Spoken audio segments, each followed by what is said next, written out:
Tonight, let's not walk into history like a classroom. Let's fold into it like a wool blanket, not with dates or battles or names written in brass, but with the sounds of boots drying by the fire, the scent of burnt coffee and oilcloth, and the rustle of a ration tin opened slowly in the dark. This isn't a war story, it's a sleep story, carried on the breath of those who once waited out the night. The war, in all its cold machinery, had a heartbeat that never made it to the textbooks. It pulsed through tin spoons, scraping powdered eggs, through letters read under flickering lanterns, through fingers picking at crusted biscuits that tasted like home, even when they didn't. There were moments, long, quiet moments, when a soldier wasn't a soldier, just a hungry soul, half asleep beside a trench, thinking about stew and music and the way butter melts on bread. We begin there. Those forgotten spaces between orders and noise. Where are you watching from? What time is it there? Dim the lights. Let your breath slow. Let your jaw unclench. Your fingers fall still. Let the world shrink to a small cot, a metal tray, a whisper of steam rising from soup. Tonight we are no one and we are everyone, carried gently into someone else's night. The wind had no voice that morning. It simply moved slow and endless, between the broken trees and the silent drifts of snow. The boots that pressed into it were nearly quiet now, their leather cracked, their soles packed with frozen mud. In a small hollow near the tree line, 3 men crouched around the glowing coals of a dying fire, wrapped in everything they owned. Their breath rose like ghosts, vanishing into the pale dawn. One of them, younger than the rest, tugged a rusted tin from his coat. The edges were dull, the label gone, soaked away in the melt days ago. He didn't remember what it once said. Meat hash, maybe, or beans. His voice didn't rise. It hung there low, as if even sound felt the cold. The tin was bent, dented at the rim. The only clean thing was the small steel spoon he kept tied with string to the inside of his pack. He wiped it once on the corner of his sleeve before slipping it beneath the lid. The metal gave with a soft crack. Inside, grayish mass, too solid to be soup, too soft to be bread. But it was warm, just barely. And 2 men who'd been on watch for 2 nights, it tasted like mercy. They didn't speak while they ate, just the slow scrape of spoons, the rhythm of chewing. Somewhere in the woods something creaked, maybe a branch under snow, maybe something else. No one turned. Hunger made better company than fear. A sip of water, cold as glass, followed each bite. Canteens refilled with melted snow. No one cared about taste anymore. Their hands worked slowly. Gloves had long since stiffened, fingertips purpled and cracked, nails split. But the act of eating, even this, was enough to make them feel almost human again. Almost warm. The tall one, with the hollow cheeks and the stitched nameplate half torn from his chest, broke off a piece of hard biscuit from his rucksack. It sounded like stones snapping. He sucked on it, not chewing. Let the steam of his breath soften it before swallowing. Somewhere near his knee, tucked in a pocket he'd sewn himself with shoelace and a shard of needle, was a paper wrapper, folded, kept dry. Inside it, a single cube of sugar, white, unused, saved from a parcel a month ago. He hadn't eaten it, not yet, not until something good happened. He didn't know what, but he'd promised himself. And in this war, promises to yourself were sometimes the only orders you followed. The fire gave out one final puff of smoke before dying into ash. They didn't relight it. Not here. Not so near the ridge. The enemy was just beyond that bend, or so the last runner had said. But the cold was worse than bullets this week. Frostbite had taken 3 men's toes in the night. No one cried out. They just bit their sleeves, grunted, and counted stars through the holes in the tarp above the trench. The boy, the one with the spoon, leaned back on his elbows now, belly half full, eyelids heavier than his pack. He watched the sky brighten through the thin canopy, the gray turning to a pinkish haze that meant another day had begun. He thought about home. Not the whole town, just the kitchen. Just the chipped table and the orange curtains that fluttered even when the windows were shut. He remembered the smell of eggs and bacon grease, and the way his mother would tilt her head when she stirred the pot, as if listening to it hum. It had been 2 years since he'd seen that room, longer since he'd tasted a hot meal made on purpose. These tins, these mystery cans and powder pouches, they were survival, but not food. Food had a soul. This had only heat and salt. Still, he ate it. Still, he was grateful. A truck passed somewhere down the trail. Its engine coughed, then faded. No one waved, no one looked. Movement invited risk. The mess kits were packed in silence. A scrap of paper tucked around the remaining biscuits, spoons wiped again, tied back into place like ritual. Even now, there was routine, a soldier's way of pretending he still had mornings. Snow began again, gently this time, like flowers sifted from heaven. Flakes clung to their coats, to the creases around their eyes. One of them, the oldest, smiled without teeth and reached into his coat for a crumpled envelope. Didn't read it, just held it in his palm like warmth. The paper had dark smudges on the corners, where oil and stew had left fingerprints. It smelled like salt and ink and faint cologne. He folded it again, placed it near his chest, close his skin. They rose slowly, no rush. Just the ache of joints, the stretch of backs bent too long. Ow. The boy looked once more at the tin he'd emptied, the fire-blackened bottom. The way the label had curled and turned to dust. He tucked it into his side pouch, not leaving it behind. Not yet, not until someone told him to. The war was still out there, past the snow, behind the hill, written in the sky by distant gunfire. But here, in this frozen pocket between things, the soldiers had eaten. They had sat, they had remembered. And for a few small minutes, the rusted tin in their hands had been the most important thing in the world. The sun hadn't risen yet, but the camp was already breathing.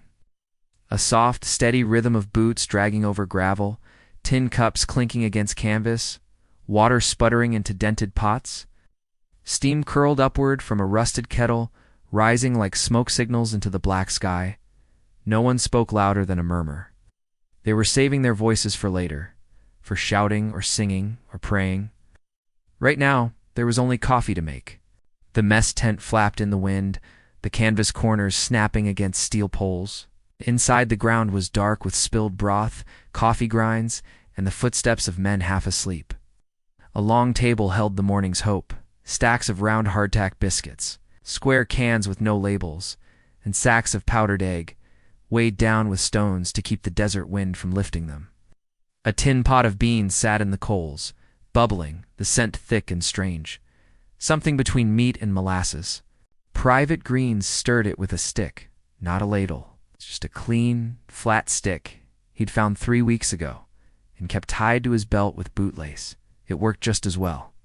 His sleeve was rolled to the elbow, revealing a burn scar he got from the same fire last month. He didn't mind it anymore. It warmed him in the mornings. A strange kind of comfort. In a corner of the tent, a soldier cradled his cup like it might fall apart if he let go. He didn't drink, just held it. Let the heat find its way into the cracks of his fingers. He stared at the dirt floor, watching his breath fog and vanish. He could still smell last night's oil, still feel the weight of his rifle against his shoulder. But here, this patch of steam and biscuit, it was distant. Everything was distant. The biscuits were old, almost too hard to bite. So they soaked them in the black, bitter coffee, let it soften until it gave way, became something warm and soft in the mouth. Like home, if you didn't think too hard. Or some soldiers swirled in powdered milk. Others added a pinch of sugar from torn ration envelopes. One man, no one knew his name, just called him Fox, always dropped in a single peppermint he'd saved from Christmas. Made the whole tent smell like memory. A kettle whistled once, then fell silent. Green pulled it off the coals, poured the bubbling water into 3 chipped mugs. He handed them out like relics, one by one. He never asked who wanted any. If a man's hand reached, he poured. If it didn't, he moved on. No words. No need. Outside, the sky began to pale.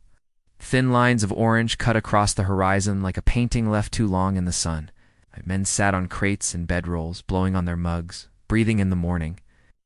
A few poked fun at the biscuits, pretended to crack teeth, joked about how even the enemy wouldn't eat them. The laughter was low, worn, but real. Even the wind seemed to pause and listen.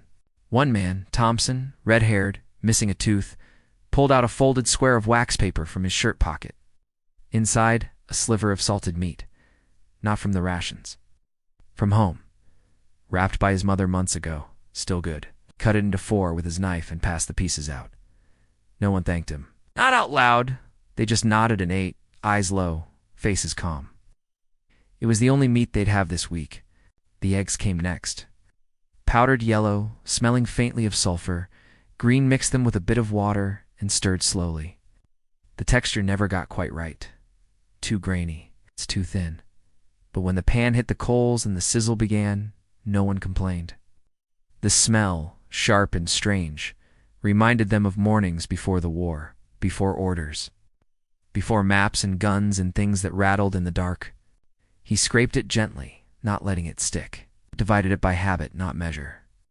Each man took his piece with fingers or fork, whatever he had. They ate slow, carefully, not because of the taste, because this was the only part of the day that didn't ask anything of them. A fly buzzed somewhere near the flap. Someone swatted it away. Another lit a cigarette, passed it on after a few drags. Smoke curled through the mess tent, mixing with the steam and the smell of cracked pepper from someone's ration kit. A radio crackled faintly in the background. Some forgotten song from back home. Words unclear, melody broken.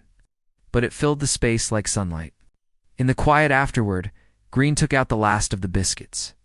He broke one in two and offered half to the man beside him. The man shook his head, then changed his mind. He took it, dipped it in the last of his coffee, and chewed slowly. Eyes closed, cheeks hollow, but his shoulders dropped, just slightly. That was enough, and for a while no one moved. The wind waited. The sky turned pale. The biscuits softened, and the bullets, wherever they were, felt 1,000 miles away. The sun hadn't risen yet, but the camp was already breathing. A soft, steady rhythm of boots dragging over gravel, tin cups clinking against canvas, water sputtering into dented pots. Steam curled upward from a rusted kettle, rising like smoke signals into the black sky. No one spoke louder than a murmur. They were saving their voices for later, for shouting or singing or praying. Right now, there was only coffee to make. The mess tent flapped in the wind, the canvas corners snapping against steel poles. Inside, the ground was dark with spilled broth, coffee grinds, and the footsteps of men half asleep. A long table held the morning's hope, stacks of round hardtack biscuits, square cans with no labels, and sacks of powdered egg, weighed down with stones to keep the desert wind from lifting them. A tin pot of beans sat in the coals, bubbling, the scent thick and strange, something between meat and molasses. Private Green stirred it with a stick, not a ladle. Just a clean, flat stick he'd found 3 weeks ago and kept tied to his belt with bootlace. It worked just as well. His sleeve was rolled to the elbow, revealing a burn scar he got from the same fire last month. He didn't mind it anymore. It warmed him in the mornings. A strange kind of comfort. In a corner of the tent, a soldier cradled his cup like it might fall apart if he let go. He didn't drink, just held it. Let the heat find its way into the cracks of his fingers. He stared at the dirt floor, watching his breath fog and vanish. He could still smell last night's oil, still feel the weight of his rifle against his shoulder. But here, in this patch of steam and biscuit, it was distant. The biscuits were old, almost too hard to bite. So they soaked them in the black, bitter coffee. Let it soften until it gave way, became something warm and soft in the mouth. Like home, if you didn't think too hard. Some soldiers swirled in powdered milk. Others added a pinch of sugar from torn ration envelopes. One man, no one knew his name, just called him Fox, always dropped in a single peppermint he'd saved from Christmas. It made the whole tent smell like memory. A kettle whistled once, then fell silent. Green pulled it off the coals, poured the bubbling water into 3 chipped mugs. He handed them out like relics, one by one. He never asked who wanted any. If a man's hand reached, he poured. If it didn't, he moved on. No words. No need. Outside, the sky began to pale. Thin lines of orange cut across the horizon like a painting left too long in the sun. Men sat on crates and bedrolls, blowing on their mugs, breathing in the morning. A few poked fun at the biscuits, pretended to crack teeth, joked about how even the enemy wouldn't eat them. The laughter was low, worn, but real. Even the wind seemed to pause and listen. One man, Thompson, red-haired, missing a tooth, pulled out a folded square of wax paper from his shirt pocket. Inside, a sliver of salted meat, not from the rations. It's from home. Wrapped by his mother months ago, still good. He cut it into 4 with his knife and passed the pieces out. No one thanked him. Not out loud, they just nodded and ate, eyes low, faces calm. It was the only meat they'd have this week. The eggs came next. Powdered, yellow, smelling faintly of sulfur. Green mixed them with a bit of water and stirred slowly. The texture never got quite right. Too grainy. Too thin. But when the pan hit the coals and the sizzle began, no one complained. The smell, sharp and strange, reminded them of mornings before the war, before orders, before maps and guns and things that rattled in the dark. He scraped it gently, not letting it stick, divided it by habit, not measure. Each man took his piece with fingers or fork, whatever he had. They ate slow, carefully, not because of the taste, because this was the only part of the day that didn't ask anything of them. A fly buzzed somewhere near the flap. Someone swatted it away. Another lit a cigarette, passed it on after a few drags. Smoke curled through the mess tent, mixing with the steam and the smell of cracked pepper from someone's ration kit. A radio crackled faintly in the background. Some forgotten song from back home. Words unclear, melody broken. But it filled the space like sunlight. In the quiet afterward, Green took out the last of the biscuits. He broke one in 2 and offered half to the man beside him. The man shook his head, then changed his mind. He took it, dipped it in the last of his coffee, and chewed slowly. Eyes closed, cheeks hollow, but his shoulders dropped, just slightly. That was enough, and for a while no one moved. The wind waited. The sky turned pale. The biscuits softened, and the bullets, wherever they were, felt 1,000 miles away. The sun hadn't risen yet, but the camp was already breathing. A soft, steady rhythm of boots dragging over gravel, tin cups clinking against canvas, water sputtering into dented pots. Steam curled upward from a rusted kettle, rising like smoke signals into the black sky. No one spoke louder than a murmur. They were saving their voices for later, for shouting or singing or praying. Right now, there was only coffee to make. The mess tent flapped in the wind, the canvas corners snapping against steel poles. Inside, the ground was dark with spilled broth, coffee grinds, and the footsteps of men half asleep. A long table held the morning's hope, stacks of round hardtack biscuits, square cans with no labels, and sacks of powdered egg, weighed down with stones to keep the desert wind from lifting them. A tin pot of beans sat in the coals, bubbling, the scent thick and strange, something between meat and molasses. Private Greens stirred it with a stick, not a ladle. Just a clean, flat stick he'd found 3 weeks ago and kept tied to his belt with bootlace. It worked just as well. His sleeve was rolled to the elbow, revealing a burn scar he got from the same fire last month. He didn't mind it anymore. It warmed him in the mornings. A strange kind of comfort. In a corner of the tent, a soldier cradled his cup like it might fall apart if he let go. He didn't drink, just held it. Let the heat find its way into the cracks of his fingers. He stared at the dirt floor, watching his breath fog and vanish. He could still smell last night's oil, still feel the weight of his rifle against his shoulder. But here, in this patch of steam and biscuit, it was distant. The biscuits were old, almost too hard to bite. So they soaked them in the black, bitter coffee. Let it soften until it gave way, became something warm and soft in the mouth. Like home, if you didn't think too hard. Some soldiers swirled in powdered milk. Others added a pinch of sugar from torn ration envelopes. One man, no one knew his name, just called him Fox, always dropped in a single peppermint he'd saved from Christmas. It made the whole tent smell like memory. A kettle whistled once, then fell silent. Green pulled it off the coals, poured the bubbling water into 3 chipped mugs. He handed them out like relics, one by one. He never asked who wanted any. If a man's hand reached, he poured. If it didn't, he moved on. No words. No need. Outside, the sky began to pale. Thin lines of orange cut across the horizon like a painting left too long in the sun. Men sat on crates and bedrolls, blowing on their mugs, breathing in the morning. A few poked fun at the biscuits, pretended to crack teeth, joked about how even the enemy wouldn't eat them. The laughter was low, worn, but real. Even the wind seemed to pause and listen. One man, Thompson, red-haired, missing a tooth, pulled out a folded square of wax paper from his shirt pocket. Inside, a sliver of salted meat, not from the rations. It's from home.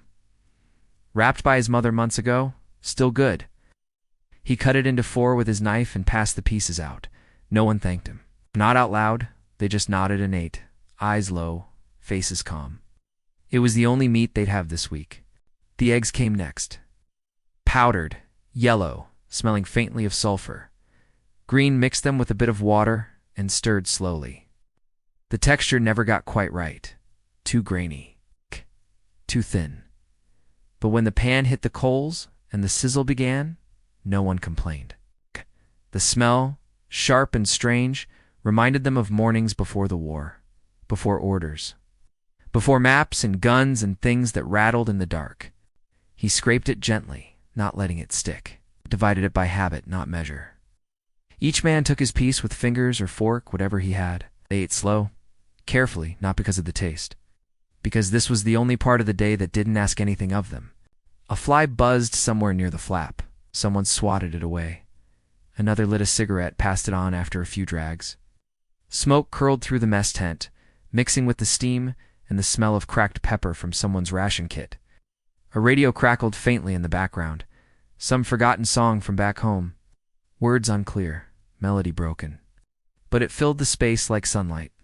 In the quiet afterward, Green took out the last of the biscuits. He broke one in 2 and offered half to the man beside him. The man shook his head, then changed his mind. He took it, dipped it in the last of his coffee, and chewed slowly. Eyes closed, cheeks hollow, but his shoulders dropped, just slightly. That was enough, and for a while no one moved. The wind waited. The sky turned pale. The biscuits softened, and the bullets, wherever they were, felt 1,000 miles away. The sea made no sound at this hour. Only the breeze moved, a slow, salt-heavy drift that whispered through the sleeping palms and over the makeshift shelter where 5 men lay curled beneath canvas. The fire had gone out hours ago, reduced to a pale ring of ash and half-charred wood. One soldier, awake but unmoving, lay on his side and watched the darkness shift between the trees. His fingers curled gently around the bowl of a small tin spoon. He had eaten with it every day since arriving on the island. Not because it was the only one he had, but because it reminded him of a different silence, one that came from his mother's kitchen back home. The spoon wasn't remarkable. Bent slightly at the neck, dulled from too much scrubbing against wet cloth. But it was his. And in a war that took things, anything you kept became sacred. A pot rested near the ashes, blackened and warm to the touch. Inside, rice. Sticky, plain, cooked hours earlier when the air was still thick with heat and the bugs hadn't yet quieted. Now it was cold, but it didn't matter. Hunger never asked questions. He sat up slowly, careful not to wake the others, and reached for the pot. His hands moved without sound, practiced, precise, as if the ritual of eating was just another form of prayer. He didn't rush. The spoon dipped into the rice, lifting a small mound that clung to the edges. He brought it to his lips and let it rest there a moment before swallowing. It was dry, but familiar. A taste that had carried through seasons, across oceans, through bombings and silence, and long walks in jungle heat. He chewed softly, eyes fixed on the trees. Somewhere behind him, a fellow soldier shifted in his sleep, mumbling into the crook of his elbow. The wind tugged at the flap of the tent. The rice pot steamed faintly in the cool air. He took another bite, slower than the first. Each mouthful a reminder that he was still here. At this breath, this moment had arrived without incident. The ocean, though hidden behind the rise of the hill, made itself known in the air, salt-heavy, tinged with the faint smell of fish and something older. It reminded him of early mornings in the harbor town where he'd grown up, when the fishermen left before light and the docks smelled of rope and diesel and boiling water from noodle carts lining the shore. His father used to bring home rice wrapped in newspaper, still warm, still soft. The soldier closed his eyes and let that memory settle on his tongue. He ate quietly, spoon moving in a rhythm not unlike sleep. Not rushed, not hesitant, just steady. Between bites, he wiped the spoon gently on his sleeve. It didn't need to be clean. It just needed to feel like a pause between battles. The fire gave off no heat now, but he leaned toward it anyway, as if the warmth might return out of memory alone. One of the younger boys stirred nearby. Not quite awake, not quite dreaming. The soldier paused, watching his face. The boy's lips twitched, as though whispering to someone in his sleep. Maybe a sister, maybe a dog, maybe someone already gone. The soldier waited until the boy stilled again, then took another bite. The rice stuck slightly to the roof of his mouth. He pressed it free with his tongue, letting the texture linger. In the corner of the shelter, hanging from a nail driven into a palm trunk, was a small cloth pouch. Inside were a few pickled plums, kept dry in wax paper. The soldier thought about reaching for one, but decided against it. They were for later, after something worse. For now, rice was enough. The wind grew softer, slipping like silk between the leaves. A frog chirped once, sharp and sudden, then fell quiet. Insects rustled in the underbrush, but even they seemed hesitant to break the stillness. The soldier finished his bowl slowly. There was no ceremony, no final word. Just the scrape of the spoon against the bottom of the pot and the faint metallic echo that followed. He wiped the spoon again, folded it back into its cloth wrap, and tucked it beneath his shirt, close to his chest. The others remained asleep, their shapes dim and still beneath the folds of canvas. He lay down once more, head resting on his arm, eyes blinking toward the slow fade of night. Above him, the sky began to pale. A light so soft it might not have existed at all. First line of dawn traced the horizon. Not bright, not loud, just there. Present. He didn't move, didn't speak. Just let the fullness of quiet hours settle around him like dust. And as his eyes drifted shut, the taste of cold rice stayed with him. Not sharp, not strong, just steady. Promise soft as breath that he had made it to morning. The ration box was metal. Olive drab, with corners rusted from months of damp earth and jungle rain. It didn't close properly anymore. The hinge was bent, the latch worn smooth from fingers that opened it gently as if afraid of what might be inside. It once held cheese spread, crackers, a pack of gum. But the soldier who kept it now didn't use it for eating. He lay on his back in a foxhole, half covered with palm leaves, the sky barely visible through the netting above. The others had turned in already, if you could call it that. Sleep out here came in fragments, never all at once. But for now, the frogs were loud, the air heavy with smoke from a nearby cooking fire, and the rain had finally stopped. He shifted under his blanket, reached for the box, and opened it slowly. Inside were 3 folded envelopes. Letters. One from his mother, one from his brother, mailed weeks before basic training, and one from a girl named Lucy, a girl he barely knew, but who had promised to keep writing until he came home. He never wrote back, but he read her words over and over until the corners of the paper softened like cotton. There was also a small black and white photo tucked inside, faded, bent in the middle, showed a kitchen table, 2 boys in striped shirts, and a pitcher of lemonade in the center. He stared at it every night before sleep, as though the image might speak if he was quiet enough. Tonight, like every night, he pulled out the letter from his mother first. The paper smelled like the box, like metal and earth and old glue. He unfolded it slowly, careful not to tear the edge. He didn't need to read it anymore. He knew every line, knew how she described the cat getting into the pie, how the neighbor's son had joined up to, how the lilacs had bloomed early this year, but he read it anyway. Whispered the words in his head like a lullaby made of ink. The air around him buzzed faintly with insects. A branch cracked somewhere in the distance, but he didn't flinch. His body had learned to sort sounds. Danger from ordinary. This one was ordinary. Just a jungle exhale. He turned the letter over, touched the smudge of ink at the bottom where she'd signed her name too quickly. Love, Mama. It made his throat feel tight. The second letter was shorter. His brother's handwriting was bolder, messier. It mentioned baseball, the local bar, a friend who'd gotten a new truck. Things that didn't matter now, but mattered then. He traced the curve of the capital G at the top of the page, then folded it again and put it back. Last was Lucy's. The paper was pink once. That was just pale, were flowers drawn in the corners. Faded pencil lines shaped like daisies. She'd written about her school, her piano lessons. How her older sister got married in June. The words were light, like they floated just above the page. Not heavy like the world he lived in now. She'd asked him if the stars were the same where he was. He never answered.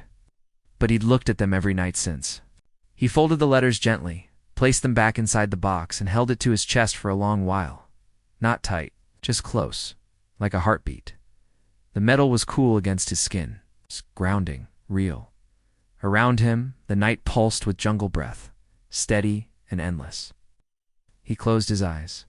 Tomorrow would come, with more mud, more waiting, maybe marching, maybe worse. But right now, under the canopy of leaves and the thin net meant to keep out bugs and dreams, he had a small metal box filled with paper and names. And in that box, nothing had changed. No one had died. No one had disappeared. It was a place where time stopped. He drifted then, not to sleep, not yet. Just to that other place. The one made of linoleum floors and screen doors that banged in the wind, of kitchen smells and radios playing soft music on Sunday afternoons, of a mother's hands on a shoulder and a girl's nervous handwriting on pink paper. And as the frogs sang and the fire faded and the stars blinked without answers, he slept with the box beside him, not as armor, but as memory. The canvas roof above them sagged slightly from the weight of rain, collected in shallow pockets that dripped steadily onto the dirt floor below. It had rained all night, kind of slow, soaking rain that didn't hammer or roar, but crept, quiet, endless. Into boots, into seams, into bones. Morning hadn't arrived yet, but the gray was already lifting. And somewhere beyond the hedgerows, the sky had turned the color of old ash.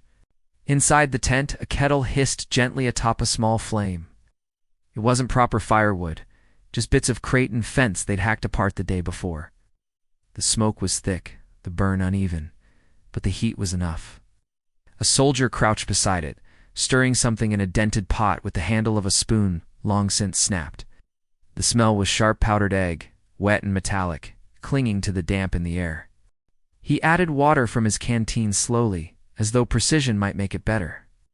The powder clumped anyway, floating like yellow islands across the surface before sinking. He stirred without speaking. The others watched with quiet eyes from where they sat. On crates, on folded coats, on the backs of their hands.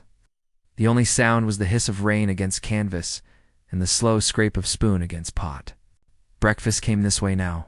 No ceremony, no warmth, beyond the tiny heat that rose from the pan. The soldier cooking wore his sleeves rolled up just past the elbow. His forearms were thin, freckled, smeared with mud, but his movements were steady, gentle, as if making eggs was something that still deserved care. Someone near the flap lit a cigarette with a match struck against a helmet. The flare was bright for half a second, then vanished into smoke. He passed it down the line, and each man took one draw, then handed it on.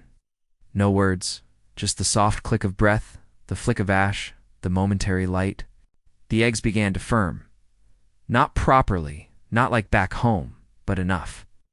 The soldier bent low, pressed the back of his hand to the pan, and nodded. Done. He didn't serve it with pride, just divided it into 4 portions and ladled it onto mess tins that had been waiting like open mouths in the mud. The men ate in silence. They didn't rush. Each mouthful was slow, steady, chewed more from memory than flavor. The eggs were thin, chalky, and faintly sweet, but warm. And warm was enough. One man, the youngest, not more than 19, had folded a scrap of newspaper into a small mat beneath his tin, a habit from before, from school lunches or railway platforms. He kept it dry inside his coat, folded into quarters. Now it softened slightly under the damp air, but it held. The sergeant, old, heavy-eyed, with gray beginning to bloom in his stubble, held his spoon differently than the rest. He cupped it like a pen, turning each bite carefully in his mouth, as if trying to remember something deeper than the taste. A different breakfast, a different war. A kitchen in Yorkshire, maybe where someone once stirred real eggs and real butter. The rain shifted again. Harder now, louder against the tent walls. No one flinched. They'd stopped noticing days ago. The water pooled near the edges, soaked into boots, trickled down coat hems. Still they sat, still they chewed. Still they waited for the next thing. Orders, shelling, or just the sound of nothing at all. After the last bites were taken, the soldier wiped the pan with a corner of cloth. Not clean, just enough. He tied the spoon back to his belt with a frayed piece of string, a sort of a ritual, like folding prayer hands, like brushing crumbs from your lap in a home that no longer existed. The youngest spoke first, just a whisper, a joke maybe. Something about the eggs being made from sawdust and chalk. The others didn't laugh, but their faces softened. That was enough. One of them leaned back, tipped his head toward the canvas above, and watched a drip form near the seam. It fell, then another, steady, like time, slowly counted in water. A harmonica started playing, faint and cracked from the next tent over. No tune in particular, just a string of soft drifting notes that sounded like a memory no one could name. The rain, the eggs, the breath between. It all mixed into something slow and suspended. Something quiet enough to carry the weight of morning. And for just a little while, the powdered eggs in their bellies became more than rations. They became routine. They became rhythm. They became proof that the world, however soaked and bent, still moved forward. One bite at a time. The cold in the trench had teeth, not the sharp kind that bit and left you bleeding, but the slow gnawing kind that buried itself deep in the joints. Beneath the nails, in the hollows behind the eyes, it wasn't the kind of cold you could escape. Not with blankets, not with fires, not even with prayer. It settled into the soil, into the wood of the trench walls, into the heavy wool coats that no longer smelled like fabric, but like war. A soldier crouched near the center, his knees drawn up, his breath rising in bursts that vanished the moment they touched the air. His hands were red, cracked across the knuckles. In them he held a helmet, not worn now, but turned over like a bowl, steam curling from its rim. Inside, soup, or what passed for soup. Thin, pale, bits of potato skin floating like tired leaves. A single shard of carrot, a few strands of something darker, tougher. Maybe meat, maybe not. He stirred it with a wooden stick. No spoon, just something he'd snapped off a crate 2 days ago. It didn't matter anymore. Taste had stopped being the goal. Warmth was all that mattered now. That warmth and the motion of stirring. Slow, circular, like the lull of a mother's hand rocking a crib. Around him, others crouched or leaned back against the mud-soaked walls. Their eyes heavy, their faces hollow with stillness. No one asked where the soup had come from. No one cared what was in it. When the soldier lifted the helmet to his lips, no one looked away, and no one begged. They just listened to the sound of the wind scraping across the wooden planks above their heads. He sipped slowly. The metal edge of the helmet was cold, but the liquid inside brought a flush to his cheeks. Could feel it slide down his throat like something remembered. Not pleasure, not even comfort, just heat. It lingered in his chest for a moment, and then was gone. Nearby, a soldier rubbed his hands together beneath his coat, not for warmth, but to feel movement, to remind his fingers they still belonged to him. Looked over once, caught a whiff of the steam rising from the helmet, and then turned away again. Not in jealousy, not in shame, just to give the moment space. The trench was quiet. Not from peace, but from fatigue. Overhead, the sky was thick with smoke and frozen air, a ceiling of gray that hadn't broken in weeks. Snow didn't fall in flakes anymore. It drifted in clumps, melted as it hit the ground, then refroze as slush. Boots squelched with every step. Mice had made nests in the corners near the crates of spoiled ammunition. No one chased them off. Some men whispered that the mice brought luck. The helmet passed to another soldier. A nod. No words. He drank in 2 slow gulps, wiped his mouth with the back of his glove, and handed it on. The soup was nearly gone, but the warmth remained, passed from hand to hand like something holy. The final drops were tilted into a younger soldier's mouth. He swallowed, then licked the rim. His tongue caught on a nick in the metal, didn't flinch. A laugh, soft and almost unreal, came from a soldier leaning near a broken ladder. It escaped him like a sigh. He looked down at his feet and shook his head. Then he reached into his coat and pulled out a crust of black bread, mold along the edges. Frozen in the middle, he broke it in half and offered one piece to the man beside him. Neither of them smiled. They just ate slowly, chewing around the hardness. Far off, a sound like thunder cracked the silence. Not thunder, artillery. But no one moved, not unless it was closer. Not unless it demanded movement. The world had narrowed 2 meters now, the space between shoulders, between boots, between breaths. The helmet was passed back to its owner, now empty. He wiped it with a torn strip of cloth and placed it gently beside his pack. He didn't put it back on. It was too cold. Too slick with steam. He leaned back against the trench wall, his hands folded beneath his coat, his eyes on the sky. Somewhere out there, past the smoke, was the idea of spring. Grass, birds, a stream running over smooth stones.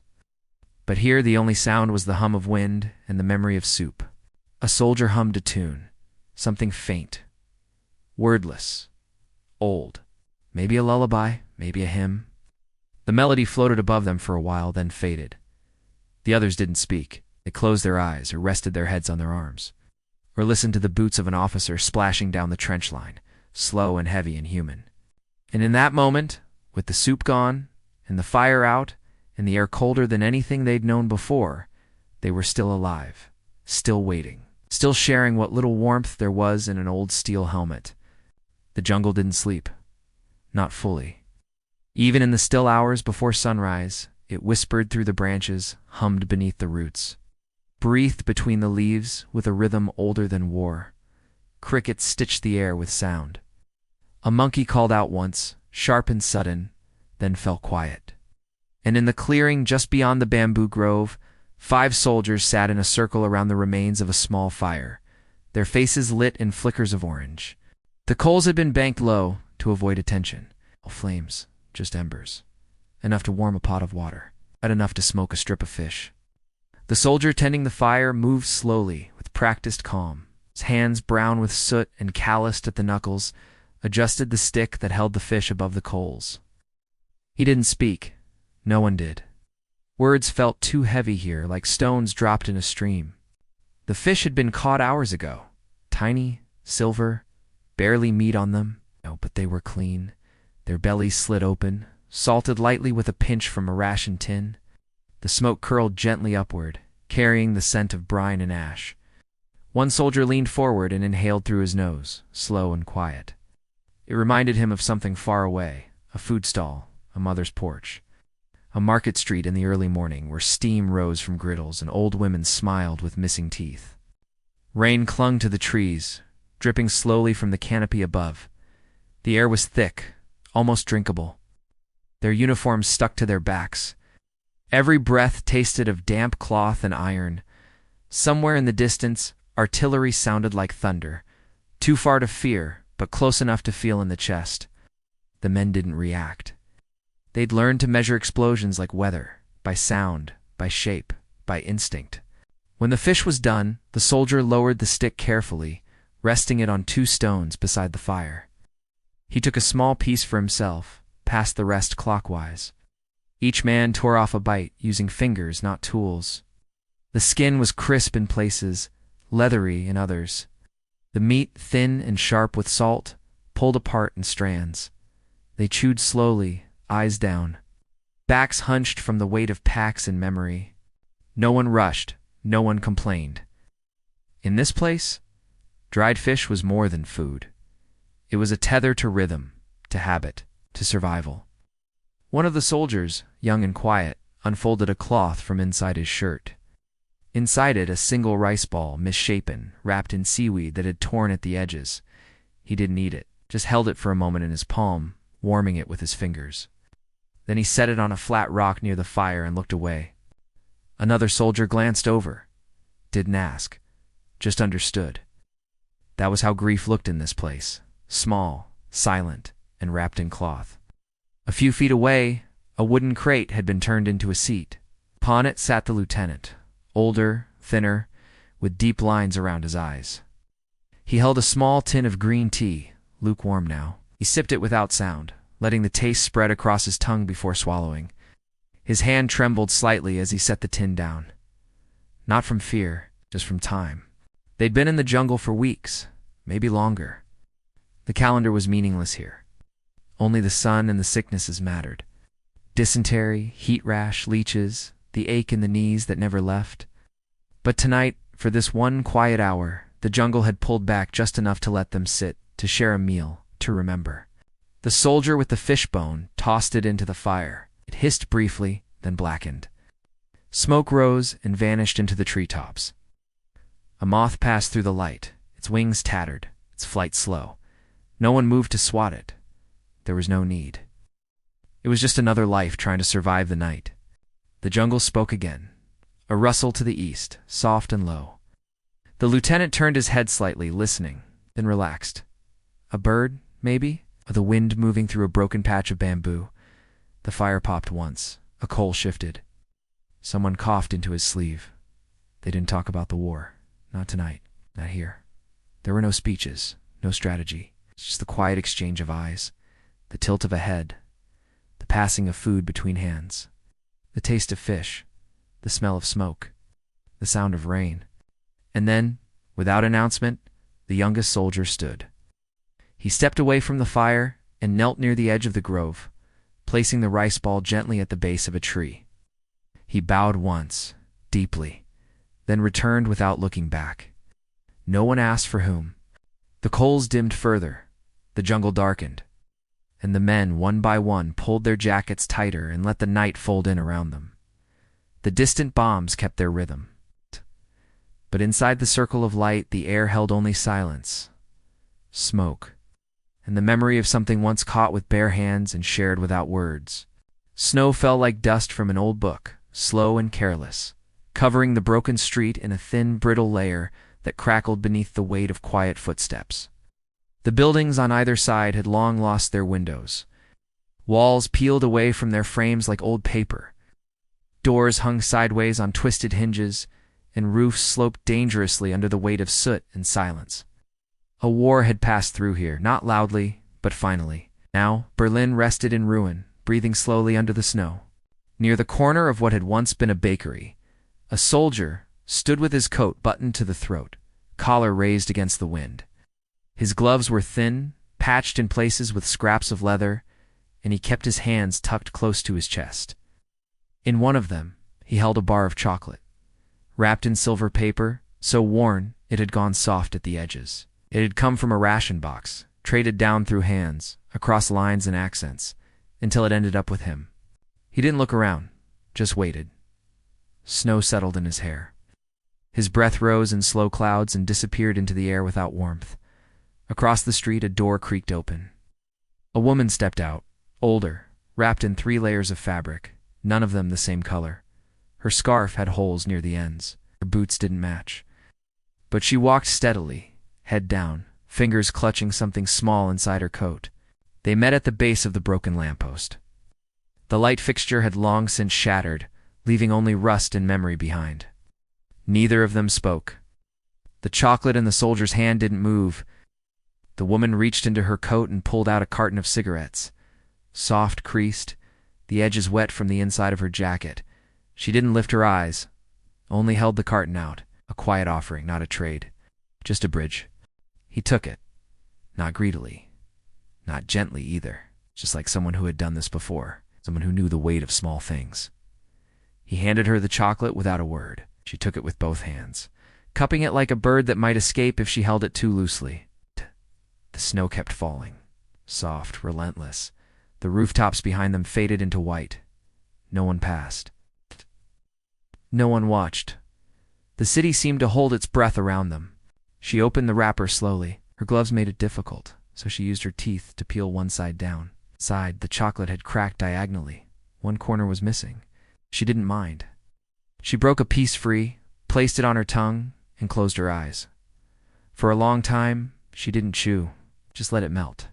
The soldier watched. His cigarette case rested in his pocket now, and he hadn't lit one yet. He could smell the chocolate. Sweet, sharp, foreign. It reminded him of Christmas mornings he barely remembered, of his sister's laugh, of the warm oven in their family's kitchen before uniforms and maps and orders became more familiar than love. A boy's voice echoed faintly from somewhere deep inside a building across the street. Not a word, just a note, high and startled like someone calling for no one in particular. The woman turned slightly but didn't react. She broke off another piece, held it toward the soldier. He hesitated, then shook his head. She offered again, eyes low. This time, he stepped forward and took it. It was soft in the middle. He could feel the warmth of her palm in the chocolate. He placed it between his lips and closed his eyes. The flavor was faint, tired from travel and age, but it was enough. It tasted like home might have, if home had survived. It didn't speak. The air between them didn't ask for words. It's only presence. Only the quiet understanding of two people who had run out of questions and answers, but still remembered how to share. Behind them, a church bell rang once. Not a chime, not a call. Just a dull, low sound that rolled through the air like fog. It was cracked, off-key, maybe broken from the bombing. But it rang anyway, and the city didn't flinch. The woman lit a cigarette from the pack the soldier had given her. She cupped her hands against the wind and blew softly until the ember glowed. The first drag made her cough, not from surprise, from habit. She passed the matchbox to him, took it with a nod and struck one, his hands trembling slightly in the cold. The flame flared against his glove, then died into smoke. They stood like that for a while, side by side, breathing slowly, watching the snow fall into piles that no one would shovel. They didn't talk about borders, or what side they had stood on, or who they had lost. There was no room for politics in a street this cold, only the act of standing, of witnessing. Somewhere nearby, a piano began to play. The melody was broken, off in rhythm, out of key, but it reached them. A few scattered notes, then a pause, then a line of something familiar, maybe a lullaby, maybe not. The woman's head tilted slightly as if listening to a memory. The soldier turned toward the sound, not to see, but to let the music touch his ears. She dropped the chocolate wrapper into a tin bin near the curb. It clanged softly. Then she looked at the soldier for the first time. Really looked. Her eyes were the color of stone. Not cold, just worn smooth by time. She smiled once, small. Almost not there. Then she turned and walked back the way she came. The soldier remained. Smoke curled from his lips. The chocolate on his tongue had faded, but the sweetness lingered at the edges of his breath. He closed the cigarette case and slipped it into his coat. Then he leaned back against the lamppost, letting the snow rest on his shoulders. He didn't think about orders, or uniforms, or what might happen next. He thought about the strange kindness of standing on opposite ends of a war and still having something to give. He thought about sweetness and silence, and how, even in a ruined city, warmth could still move from hand to hand without asking for anything in return. The door to the farmhouse creaked open with effort. The hinges had rusted, and every movement made them groan like a tired throat. Inside, the kitchen was dim, lit only by the faint light filtering through a lace curtain torn along one edge. Dust floated in the still air, catching in the sunbeams like snow that had gotten lost. The table was small, round, scratched by years of elbows and plates. On top of it sat a cracked ceramic bowl, a wooden spoon, and a bundle wrapped in brown paper and string. 3 men stepped inside. Their boots made soft, heavy sounds against the wooden floor. They didn't speak. The woman who had opened the door didn't greet them, only moved toward the stove and stirred something in a pot. The soldiers sat down slowly, removing their gloves, rubbing their hands together like it was part of a ritual they had done before. The warmth of the farmhouse, even in its fragile state, pressed in gently around them. The air smelled like cabbage, faint, a little sour, mixed with the dry scent of flour and old ash. One of the men glanced toward the hallway beyond the kitchen, a dark corridor leading to rooms none of them would ask about. Another stared at the woman's hands, thin, moving with habit. One hand gripped the wooden spoon, the other rested on her hip like she had always stood that way. She ladled the soup into 3 shallow bowls. It was more broth than substance. A few slivers of potato, a few strands of onion, and tiny pieces of meat that might have once been pork. But it was warm, and when the bowls were placed on the table, the men didn't wait. They lifted their spoons and began to eat slowly, careful not to spill. Each bite was followed by a moment of pause, as if they were listening for something outside the walls. Not danger, just change.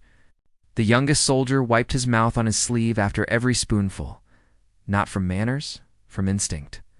His eyes scanned the room without focus. The older man next to him dipped his bread into the bowl. The crust had gone soft from steam. He chewed with eyes half closed, not in satisfaction, but in memory. For a few moments, the only sound in the kitchen was the soft click of spoons against ceramic and the distant hum of wind against the windows. On the shelf above the stove sat a tin of salt, a broken cup, and a faded photograph in a frame that had lost its glass. The picture showed two children sitting in front of a barn. Clothes were clean, their faces squinted in sunlight.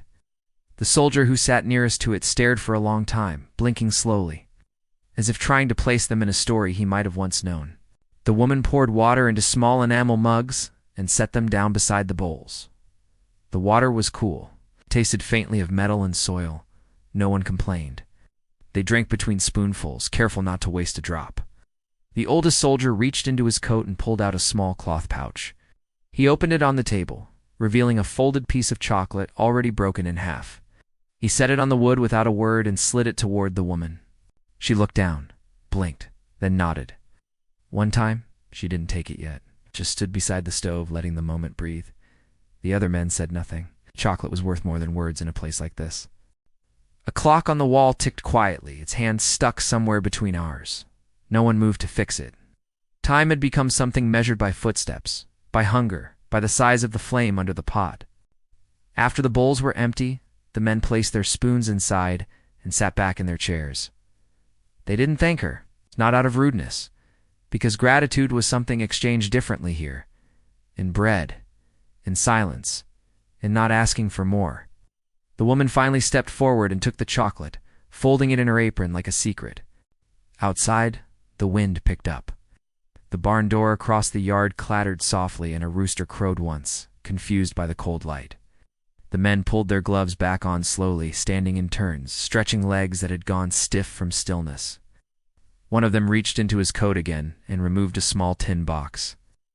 Inside were matches, a folded piece of paper, and a single photograph of a woman in a long coat. He stared at it for a few seconds, then tucked it back in without showing anyone. They stepped out into the morning air without words. The woman closed the door behind them. It clicked shut, gently this time, like even the wood understood the meaning of parting. The soldiers walked across the yard, boots crunching in the frost. They didn't look back. Inside the kitchen, the pot on the stove steamed slowly. Its lid cracked open. The woman sat down where one of the men had been moments ago. She touched the bowl, still warm. She reached into her apron, unwrapped the chocolate, and broke off a piece. She let it rest on her tongue, eyes closed. The wind outside didn't stop. But in this room, for a little while, the world became quiet. The fire crackled just enough to keep the cold from settling deep into their boots. Flames flickered low against the metal sides of the mess stove, orange light dancing across the soot-black walls of the dugout. Outside, the sky had already gone pale with fog, though the sun hadn't broken through in days. Oh, the air tasted of iron, and everything smelled faintly of grease and wet wool. The cook moved with the patience of someone who had stopped caring about time. He was tall, his sleeves rolled high, revealing arms burned in small patches from years of stirring pots over coals. His apron was stained, stiff with layers of dried broth and spilled beans. He hummed something tuneless as he worked, the kind of melody born from muscle memory rather than joy. He didn't cook for flavor anymore. He cooked for bulk, for heat, for routine. A giant ladle moved through a thick pot of stew that had started as meat, but now was mostly water, potatoes, and lentils stretched beyond their shape. Occasionally a real chunk of something, maybe beef, rose to the surface and vanished again. The men nearby watched, but without eagerness. Hunger had changed shape long ago. Now it was just a quiet ache they carried like a badge. Benches lined the dugout, each one worn smooth by the weight of soldiers waiting for food or warmth or letters that didn't come. Tin plates clinked against the wood. Someone coughed softly, wrapping their hands tighter around a mug filled with weak tea. A few men murmured between bites, their voices slow, tired. No one laughed. Jokes had gone stale with the biscuits. The cook ladled stew into bowls without looking at the faces. He didn't need names anymore. He knew them by the way they held their plates, the way they stood, the way they chewed with one side of their mouth to avoid a cracked tooth or a sore spot. A soldier with a broken boot sole tried to patch it with wire while balancing his bowl on his knee. Another stirred his stew with the end of a cigarette, then licked it clean. No one corrected him. In the far corner, someone had laid out a crust of bread to soften near the fire. It steamed gently, too hard to bite without warming. He stared at it like it might speak, like it might carry a message from somewhere past the trenches. The cook wiped his hands on a rag that hadn't been cleaned since autumn.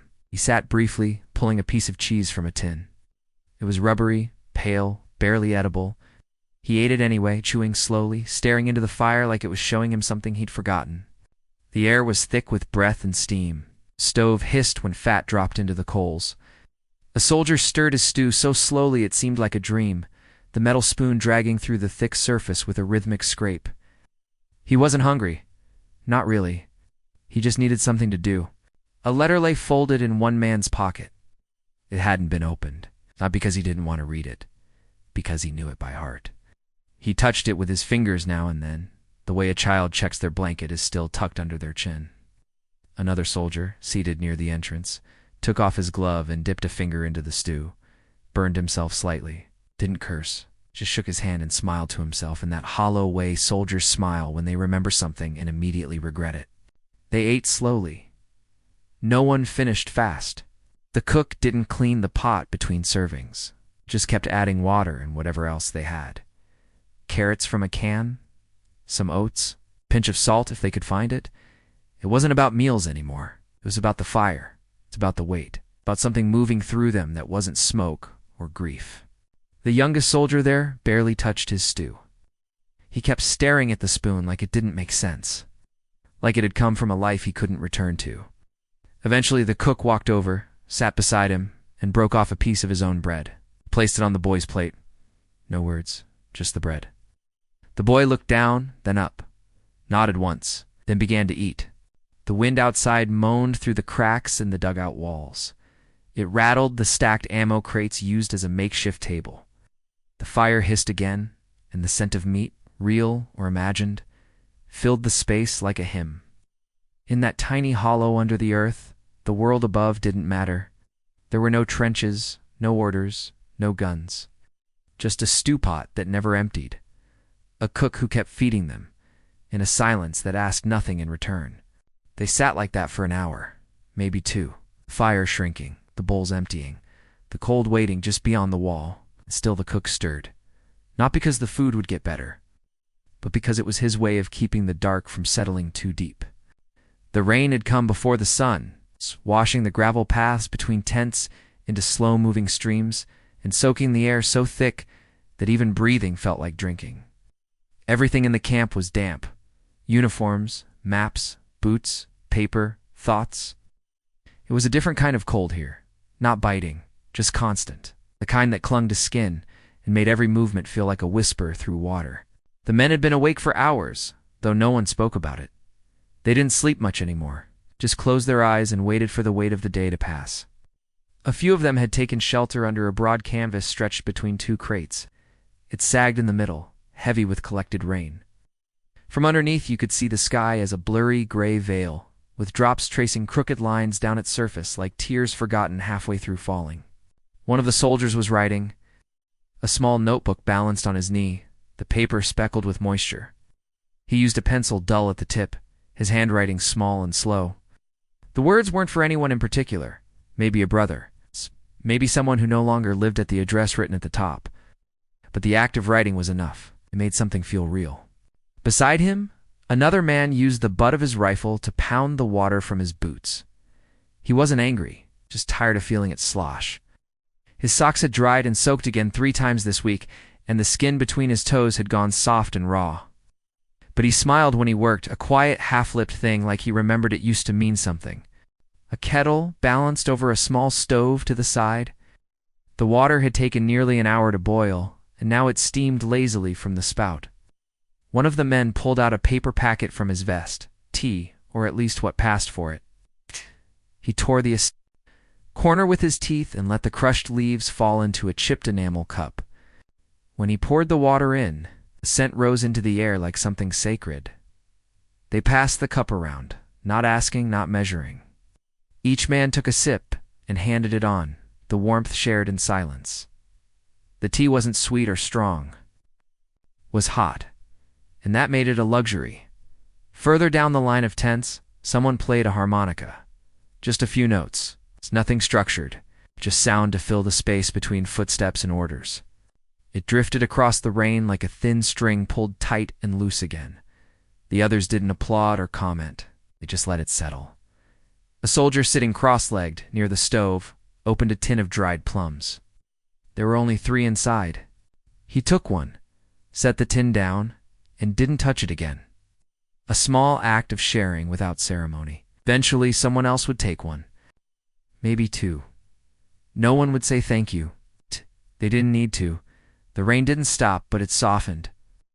The rhythm against canvas slowed to a heartbeat. Puddles stopped growing. The dirt beneath their boots held its shape. Someone lit a cigarette. Another soldier shielded the flame with both hands. When it caught, they both nodded. They talked briefly about the weather, not because it mattered, just because it was better than talking about yesterday or tomorrow. One man mentioned a girl in Marseille. Another recalled a dog he'd left with his uncle. Small things offered without expectation. Like stones dropped into a river, the writing soldier closed his notebook and tucked it back into his chest pocket. He didn't fold it, just slipped it in flat, as if the act of keeping it straight meant keeping the words inside safe. His pencil went into the same place. He sat back and watched the steam rise from the kettle until it stopped. Another round of tea was poured. The leaves had grown bitter, but no one cared. They passed the cup around again, hands steady, lips quiet. They drank as if it might be the last thing in the world that wasn't complicated. And in that rain-wrapped hour, under a sagging canvas roof, the war faded. Not far, just far enough. So that for a little while, all they had to hold was warmth, and words, and the slow rhythm of a world not yet asking them to move. The rice was nearly finished, and the smell drifted lightly through the still air of the camp, mixing with the faint scent of wet cloth and burnt oil. The pot sat on a flat rock near the center of the fire pit, its lid rattling now and then from the steam building beneath it. A soldier crouched nearby, watching it closely, his knees tucked tight, sleeves rolled up to the elbows, his shirt sticking to his back from the heat. He didn't stir it, not yet. He was waiting for the sound to change, the subtle shift that told him the water had just begun to evaporate. Around him the others sat in a rough circle. Some stretched their legs out in front of them, others leaned against crates or packs. Shoulders slumped, fingers twitching with leftover energy that had nowhere to go. Their rifles rested nearby, always close but never touching the food. Was one of the only rules they kept. Even now, don't let the war reach the fire. The sun was setting beyond the ridge, casting soft amber light across the slope. The jungle around them had gone quiet. Birds had fallen silent, and the insects had not yet begun their night chorus. It was the stillest time of day, the short breath between heat and darkness. A tin of dried fish sat open next to the pot. Someone had found it in a crate near the river crossing, the label peeled off. But the inside still clean, the meat smoked and whole. The soldier who'd opened it had passed it around already. Everyone had taken a piece, chewed it slowly, eyes lowered, jaws working like machines trained to move at a steady pace. There was a boy in the group, younger than the rest, who always ate last. Not because he was told to, just because he liked to watch first. He said it made the food taste better. Tonight, he waited with his arms crossed over his knees, chin resting on his sleeve, eyes on the pot. The man watching the rice finally moved. Lifting the lid with a cloth and setting it aside, steam rose in a soft cloud, carrying with it the comfort of something done right. He stirred once, not to mix, but just to test the texture. The sound was perfect, a faint stick, a little resistance. He took the pot from the fire and let it rest. Bowls were passed down the line, dented metal ones, enamel chipped, edges rough in places. No one complained.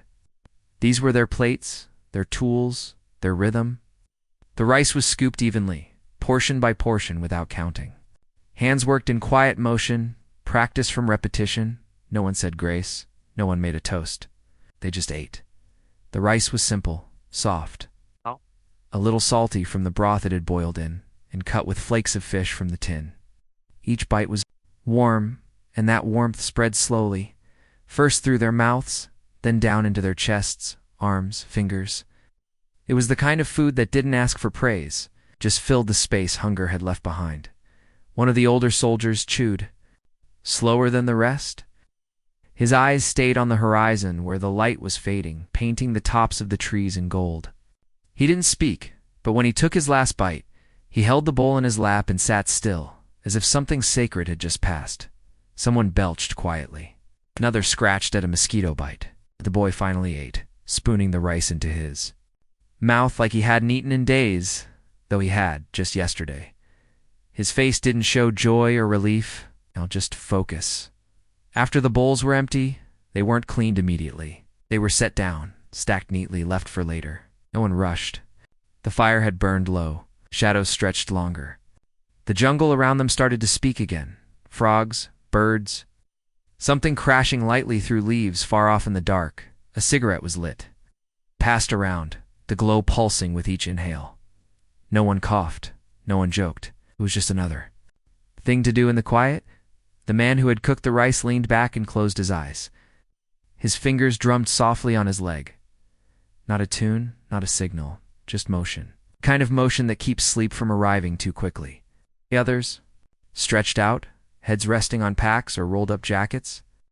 One man whispered something about the sky, how the stars looked softer here, like they were blurred with dust.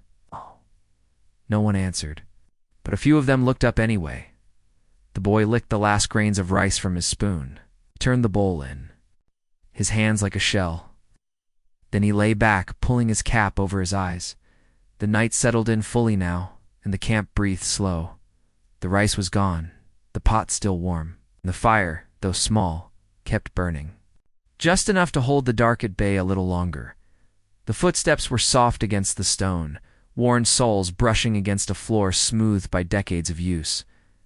The hallway was dim, lit only by a single lantern near the stairwell, its flame casting long shadows across the walls.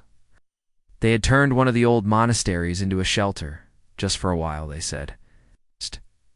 Just until the lines moved again. But weeks had passed, and the war hadn't shifted.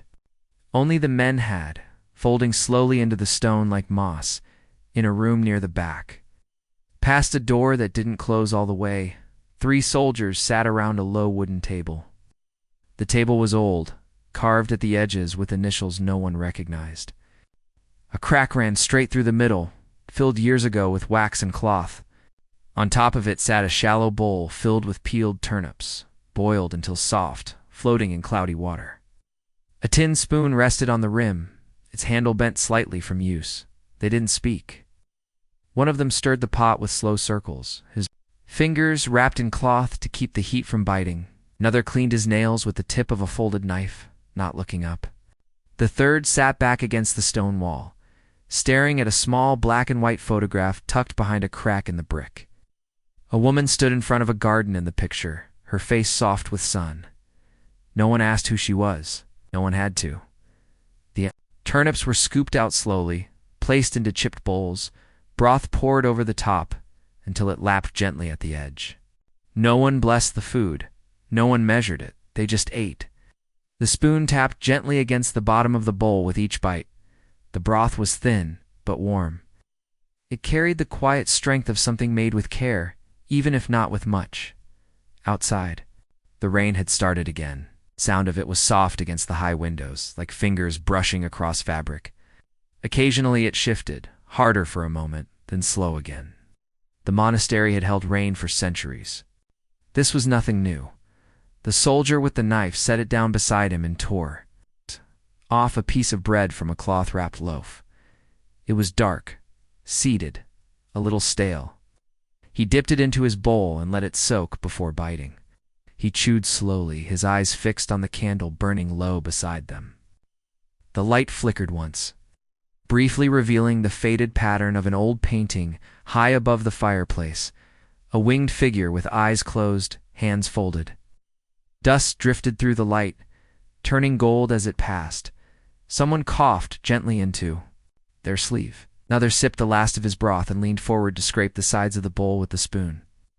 Not to waste, just to feel the edge of something clean. One of them pulled a flask from his coat. He didn't open it, just held it in his hand for a while. His thumb brushed the engraved surface slowly, like he was remembering how it got there. Then he passed it to the left. The man next to him took a sip, then handed it along. When it returned, the cap was twisted shut again. No one spoke.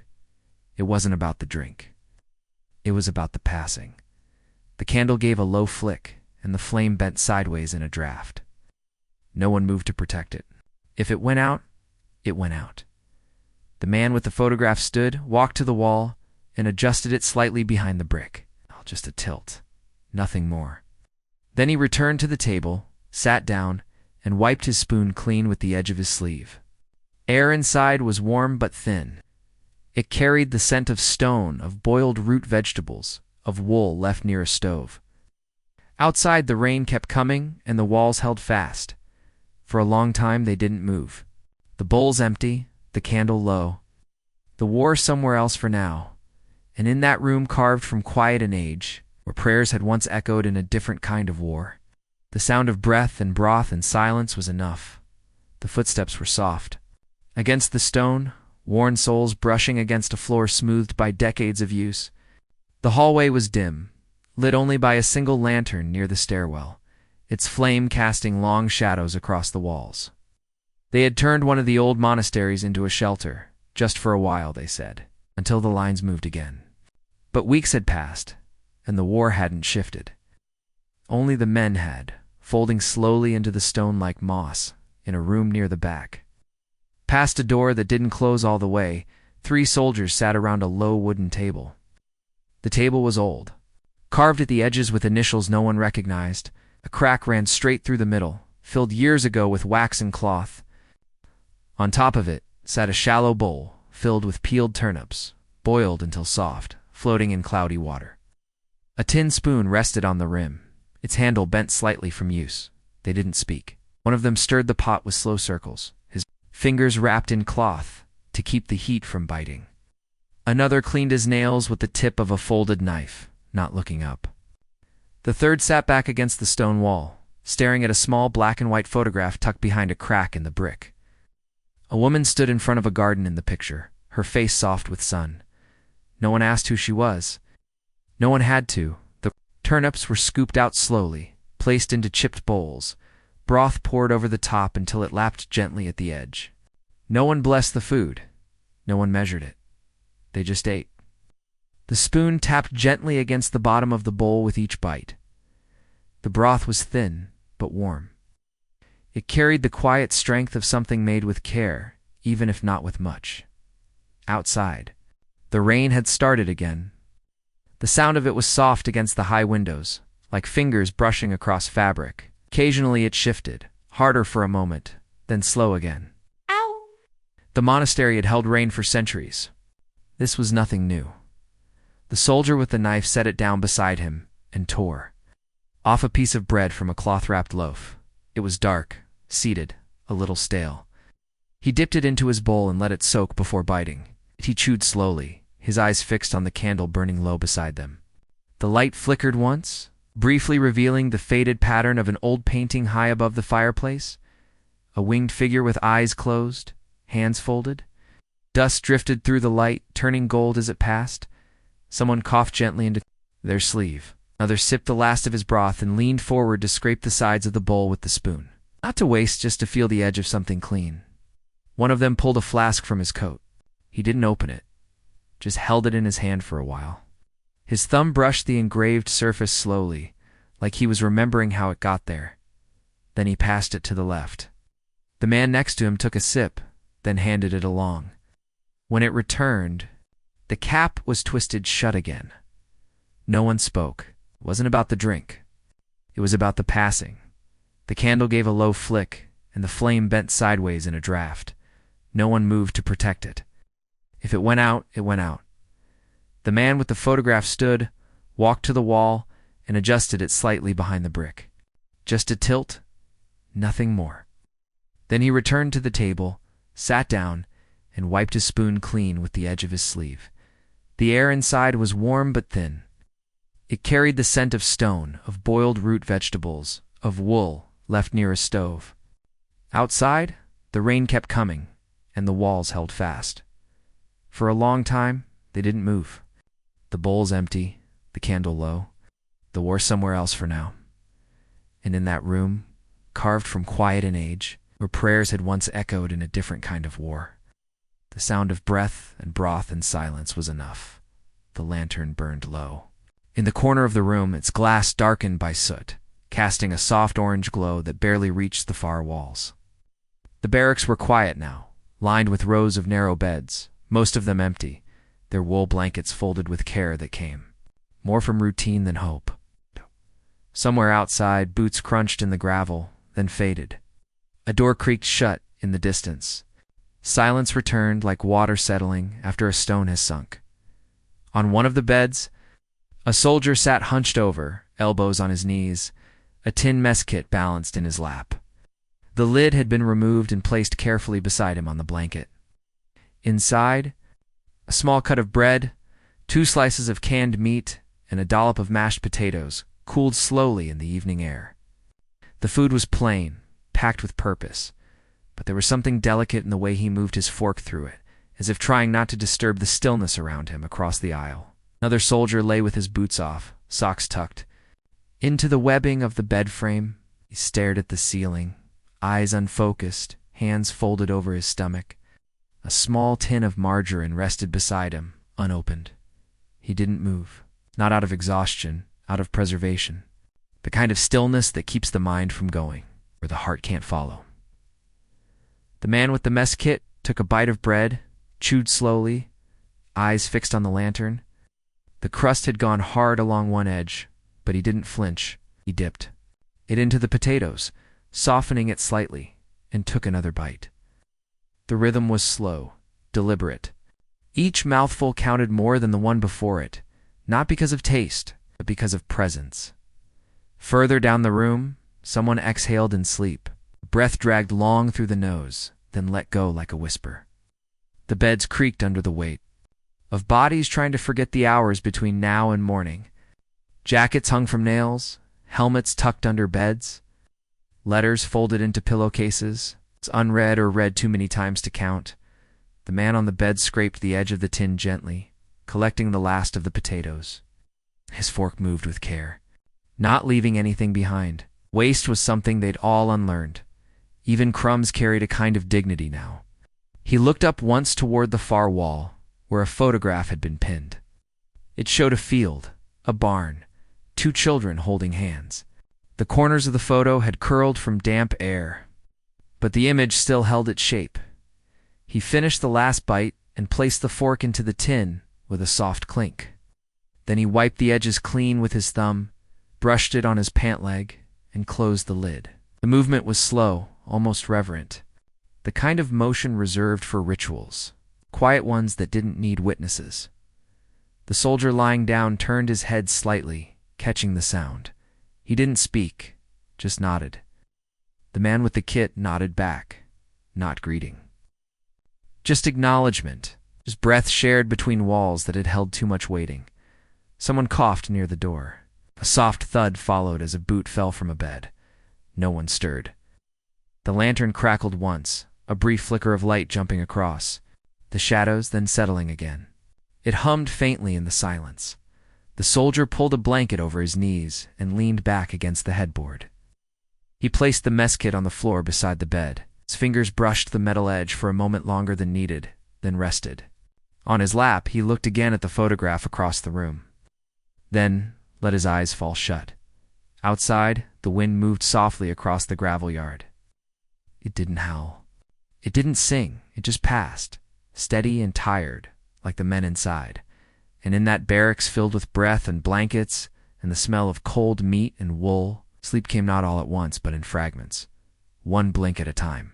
One memory at a time, until the night folded around them like an old coat too worn to close, but warm enough to keep. The room was lit by a single oil lamp set near the window, its glow spilling across the wooden table in a warm, quiet puddle. Outside, the night hung heavy, the sky too clouded for stars, and the wind moved like a whisper through the crooked shutters.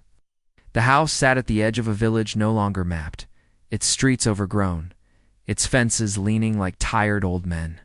No one had passed through in days, maybe longer. Inside, 2 soldiers and an old man sat at the table, their shadows cast long across the floor. The old man's hands were lined deep, the nails dark with soil, the fingers bent in the way of someone who'd worked land harder than memory could track. He just moved a kettle from the stove to the table and poured hot water into 3 chipped mugs.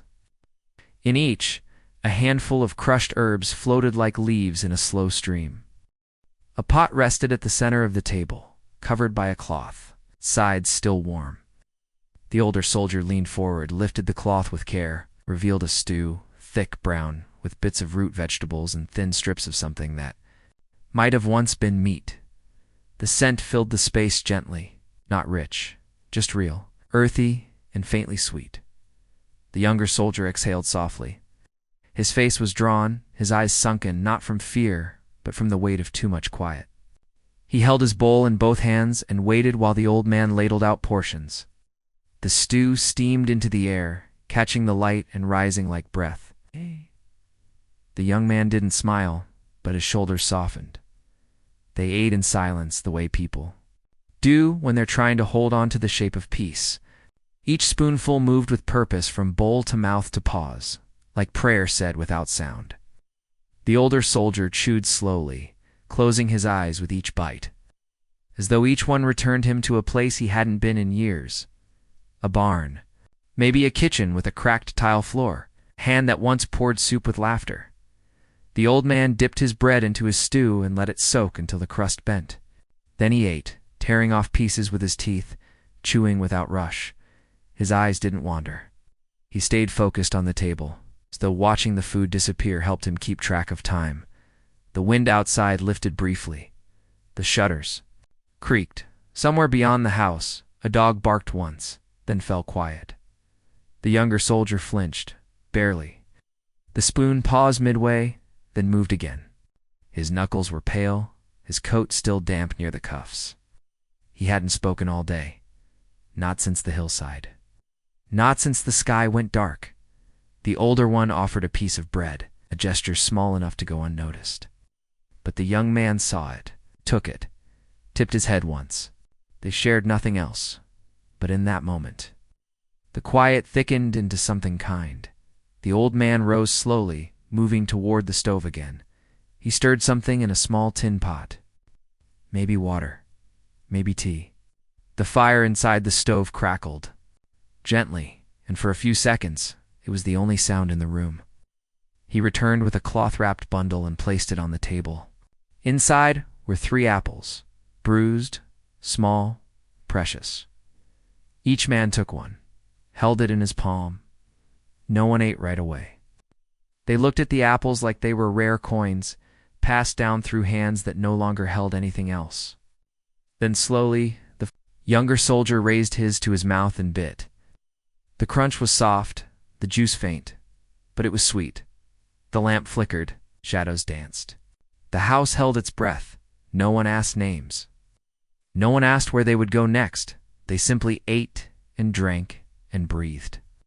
And when the apples were finished, and the stew had cooled, and the wind moved back into the hills, they stayed at the table just a little longer, letting the warmth linger on their fingers, on their lips, in the space between glances. And in that hour, the war slipped away, not forever, not even far, but enough to let 3 people sit across from each other and remember what it felt. They'd like to eat without looking over their shoulders.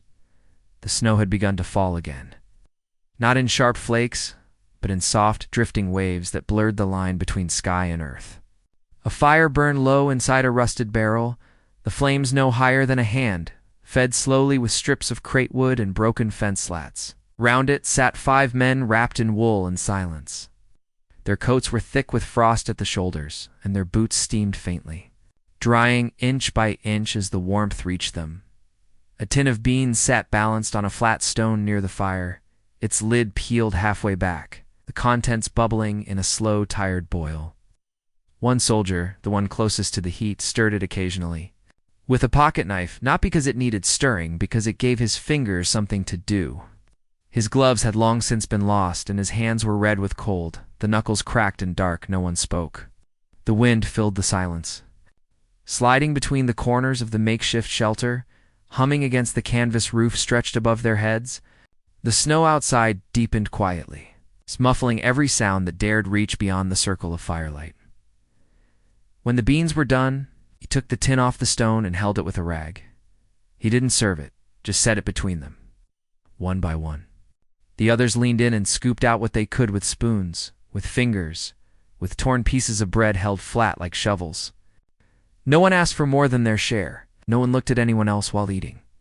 The beans were sweet, the kind that stuck to the roof of your mouth and left behind a film of warmth. The flavor reminded them of mess halls, of barracks, of tin. Trays and Tuesdays, but not home. It had been too long for that. A young soldier. Still with soft cheeks and a scarf his mother had knitted, pulled a boiled potato from his coat pocket. It had been wrapped in cloth and tucked near his ribs for warmth. He unwrapped it carefully, broke it in half, and placed one piece on the ground in front of the oldest man beside him. The gesture went unspoken. The old man nodded once, barely more than a blink, and accepted it without touch. The snow came harder now, settling in clumps on the outer edges of the tarp, sliding down in wet streaks. The fire hissed and spat when the meltwater dripped into it, but the flame held, steady, low. Enough a harmonica lay near one soldier's foot. He picked it up, wiped the condensation off the metal with his sleeve, and played a few notes. Not a tune, just a sound, raw and breathless, drawn from memory more than melody. The others listened, their chewing slower now, their posture easing into the rhythm. When he stopped, the silence that followed felt heavier, but kinder. One soldier reached into his pack and pulled out a folded piece of wax paper. Inside it, a sugar cube. He looked at it for a moment, then placed it into a tin mug filled with hot water. The cube dissolved with a soft cloud of white, turning the water cloudy and sweet. He passed it to the man beside him, who drank without pause, and handed it on. By the time the mug returned, it was nearly empty. The last man tipped it carefully, swallowed what was left, and closed his eyes for a moment longer than necessary. The taste was gone, but the warmth remained. The youngest soldier leaned back and looked up toward the edge of the tarp. Snowflakes drifted down through a tear near the seam, melting on his face. He didn't wipe them away, just let them land. Let them stay cold. Let them remind him where he was. They had stopped talking about home weeks ago, not because they didn't miss it, because the shape of home had grown too distant to describe. Not the food they had, but the food they remembered. Sausages with brown gravy, fried dough at street fairs, apples peeled in a single strip by someone with steady hands. And even then, they didn't talk often. Just enough to keep the frost from reaching their throats. The fire sank lower. The last bit of wood turned to ember. The wind slipped under the tarp again and curled around their ankles. One by one, they leaned back, drew their coats tighter, and settled into sleep with their boots still on, heads resting on packs. Eyes drifting toward the red glow of the barrel. The tin of beans sat empty on the stone. The last bite scraped clean, its rim still hot to the touch. Beside it, the harmonica lay still, and in that frozen hollow between the past and whatever came next, they slept like stones, not deeply, not easily, but with the shared understanding that warmth was borrowed. And silence was sometimes the only comfort left. The candle burned low, its flame steady but small, flickering only when the wind slipped through the cracks in the wooden shutters. The room was narrow, its walls made of stone that had long since gone soft with age. In the far corner, a soldier sat at a desk made from 2 crates and a plank of wood. He wasn't writing, just sitting, hands folded, eyes resting on a chipped ceramic bowl filled with water. The bowl reflected the candlelight in soft ripples. As if even the water had learned to tremble gently, a cot was placed against the opposite wall, its blanket folded halfway down, pillow dented with the shape of someone who had tried to sleep. On the floor beside it sat a tin plate, a few crumbs scattered across its surface, and a faint smear of jam along one edge. The spoon lay beside it, bent slightly at the handle, its bowl scratched from years of use. Outside, footsteps passed. Slow, deliberate, the sound of boots across gravel, then silence again. The kind of silence that doesn't feel empty but watchful. The soldier at the desk finally moved. He reached into his coat and pulled out a small paper packet. He unfolded it with care, revealing a biscuit, round, pale, the surface cracked like dry earth. He turned it in his hand once, then placed it in the bowl of water. It floated briefly, then sank, softening as it absorbed the warmth. He waited. Another soldier entered the room. He didn't knock, just nodded, shut the door behind him, and removed his gloves, rubbing his hands together to chase away the cold. His face was worn, his eyes lined with sleep he hadn't had. He sat on the edge of the cot and leaned forward, elbows on his knees. The first soldier lifted the biscuit from the bowl and broke it in two. He handed one half across the room. No words, just the passing of something shared. They ate slowly. Each bite small, chewed with care. The biscuit had no flavor, just the faint sweetness of grain and water, just enough to remind them they were still alive. The second man let his piece dissolve on his tongue before swallowing. His fingers trembled. Slightly, but he didn't drop a crumb. On the desk sat a tin of sardines, unopened. One of them reached for it, slid a knife beneath the edge, and peeled it open with a long, quiet motion. The scent was sharp, salty, briny, a little sour. Inside, 6 pieces, pressed flat against each other, glistening in oil. They took turns. Right. 1 piece each. The oil ran down their fingers. They wiped them clean on their sleeves, then wiped the sleeves on the edges of their knees. The room warmed slightly with each swallow. Not because of the food, because of the act of eating, together in silence. As though time had thinned and they were simply passing through it, unremarkable and unseen. On the shelf above the desk sat a folded handkerchief, still clean.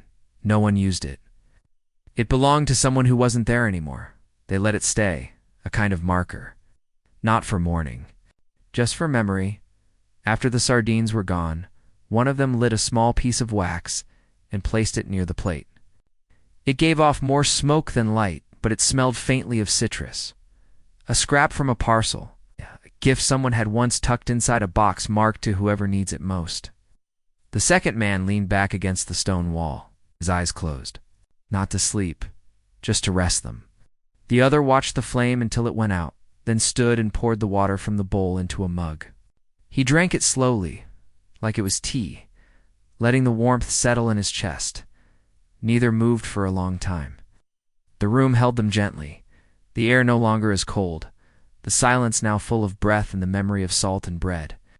A wind passed again. Through the shutters, and this time they didn't flinch. They stayed like that until the candle died. Not talking, not moving, it's just there. Still, and in the dark that followed, they could still taste the biscuit, the fish, the flame. As if nothing had left at all, the camp had gone quiet long before the sun dipped behind the hills. The sky turned from gold to a soft blue haze, and the ground held the last of the day's warmth, fading slowly beneath boots and bedrolls. In the center of the clearing, a small fire burned low, its edges surrounded by stones that had blackened with months of use. The crackle of wood was soft, steady, a rhythm they all knew by heart now. 4 men sat around it, shoulders hunched, coats draped across their laps, not for warmth, but for weight. The day had been long, not with movement, but with waiting.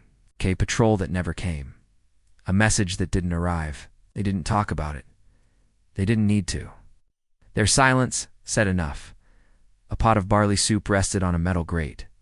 Over the fire, it wasn't much water thickened with grain, a few shreds of cabbage, maybe onion, but it was warm, and it filled the air with a scent that reminded one of them of his grandmother's kitchen, though he couldn't recall the exact layout anymore, just the smell. Just the way the light had come through the window when she stirred. The pot, the man closest to the pot stirred it now, slowly, spoon scraping the bottom in lazy circles.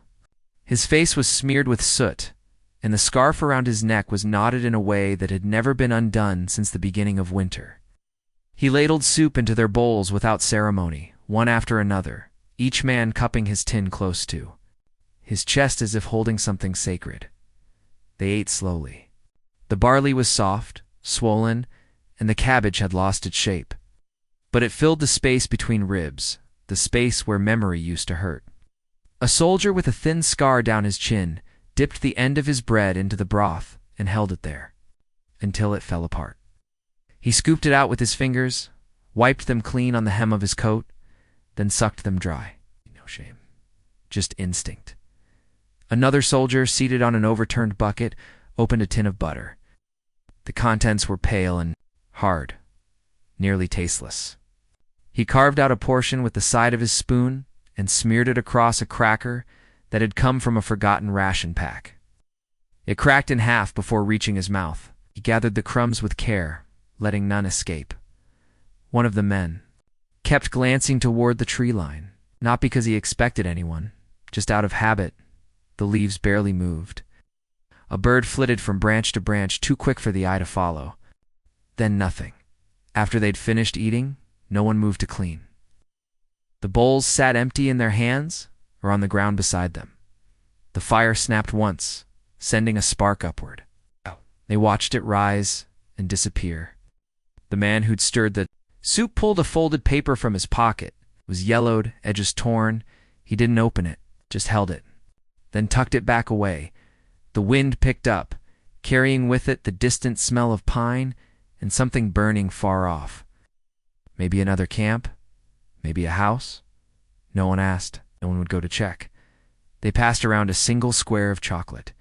Not large, not new. The corners were worn soft. It had come from a care package that had lost its tag. They broke it evenly without speaking, each piece held a little longer in the hand before being placed on the tongue. The sweetness was faint, but the silence that followed was deeper, more complete. A harmonica lay beside one of them in the dirt. He picked it up, wiped it with his sleeve, and played 3 soft notes. That was enough. The sound echoed slightly. In the trees, and then the forest swallowed it. The fire began to shrink. The shadows grew longer. They drew their coats tighter, not for cold, but for comfort. One by one, they lay back onto their bedrolls or into the curve of their coats. Eyes open, eyes closed. Breathing slowed. Nothing rushed. The pot sat empty. A bit of barley stuck to its side. The ladle rested across the rim like a bookmark, saving a page no one would return to. Smoke curled upward and vanished. And in that quiet, surrounded by trees and fading light, with empty bowls and full stomachs, they let the night arrive without resistance. Without question, just sleep, just breath, just the quiet gift of food. Shared and finished. The crate sat near the corner of the courtyard, half covered with a burlap cloth that had once been part of a soldier's tent. Didn't look like much, just old wood nailed together, stained with water and soot edges. Splintered from too many hands, but the smell was unmistakable. Oranges. Sweet. Bright. Alive in a way nothing else in the city was. A boy crouched beside it, no older than 17, with dirt on his cheeks, and a cigarette tucked behind his ear. He peeled one slowly, letting the skin curl in a long ribbon, the juice rising in sharp bursts as his thumb worked along the edge. He wasn't in uniform, but the way he moved, the way he watched the street from the corner of his eye, it was the posture of someone who knew the shape of danger. A man approached from the shadows near the wall, boots scuffed, collar turned. Up against the cold, he didn't speak, just glanced at the crate. The boy lifted one orange, held it up like a question, then lowered it without waiting for a reply. The man pulled a ration tin from his coat. The label was worn away, but the boy knew what it was. Corned beef, likely. A rare trade, even now. He nodded once. They made the exchange without a word, the tin for 2 oranges, a flick of fingers. A moment where breath met breath in the winter air. Then the man disappeared again, fading back into the narrow streets that coiled around the courtyard like vines. The boy leaned back, resting his spine against the stone wall. He split the second orange and handed half to a girl who had been watching from the window above. She didn't come down, just reached with both hands, fingers wrapped in wool, and took it like it might vanish if touched too quickly. He ate the other half slowly, section by section, juice clinging to his lips, the cold sting of citrus waking something old in him. A memory of market stalls and woven baskets, of mothers testing for ripeness by smell, of warmth, of summers that didn't feel like survivors. A soldier stepped through the open gate, younger than most, helmet under one arm. He spotted the crate, hesitated. The boy didn't flinch, just pointed to a small chalk mark on the stone, 3 lines, and a dot. The soldier reached into his jacket, pulled out a tin of coffee, unopened, wrapped in cloth. He placed it on the edge of the crate. The boy handed him 1 orange. The soldier smiled but didn't show teeth. He peeled it with gloved hands, the skin cracking, the steam of citrus rising. He stood there for a moment, eyes closed, breathing in like it was perfume. Then he walked away. By nightfall, the crate was lighter by half. In its place sat tins, socks, a pocket knife, 2 candles, and a bar of soap the color of ash. The boy counted nothing. He just sat, waiting, watching the light shift across the rooftops, listening to the whisper of fruit in a city that had forgotten sweetness. And when the last orange was gone, he pulled the burlap back over the crate, leaned his head against the wall, closed his eyes, the taste of sun still resting on his tongue, like a promise no one had made, but he believed anyway. The first thing passed was gum. 2 sticks wrapped in foil, still clean despite the dust. The child stared at it, fingers twitching in the folds of his coat, not reaching, just watching. The GI crouched slowly, boots creaking, and held it out flat in his palm. No words, just offering. The street was narrow, lined with broken shutters, and laundry lines that hadn't been used in weeks.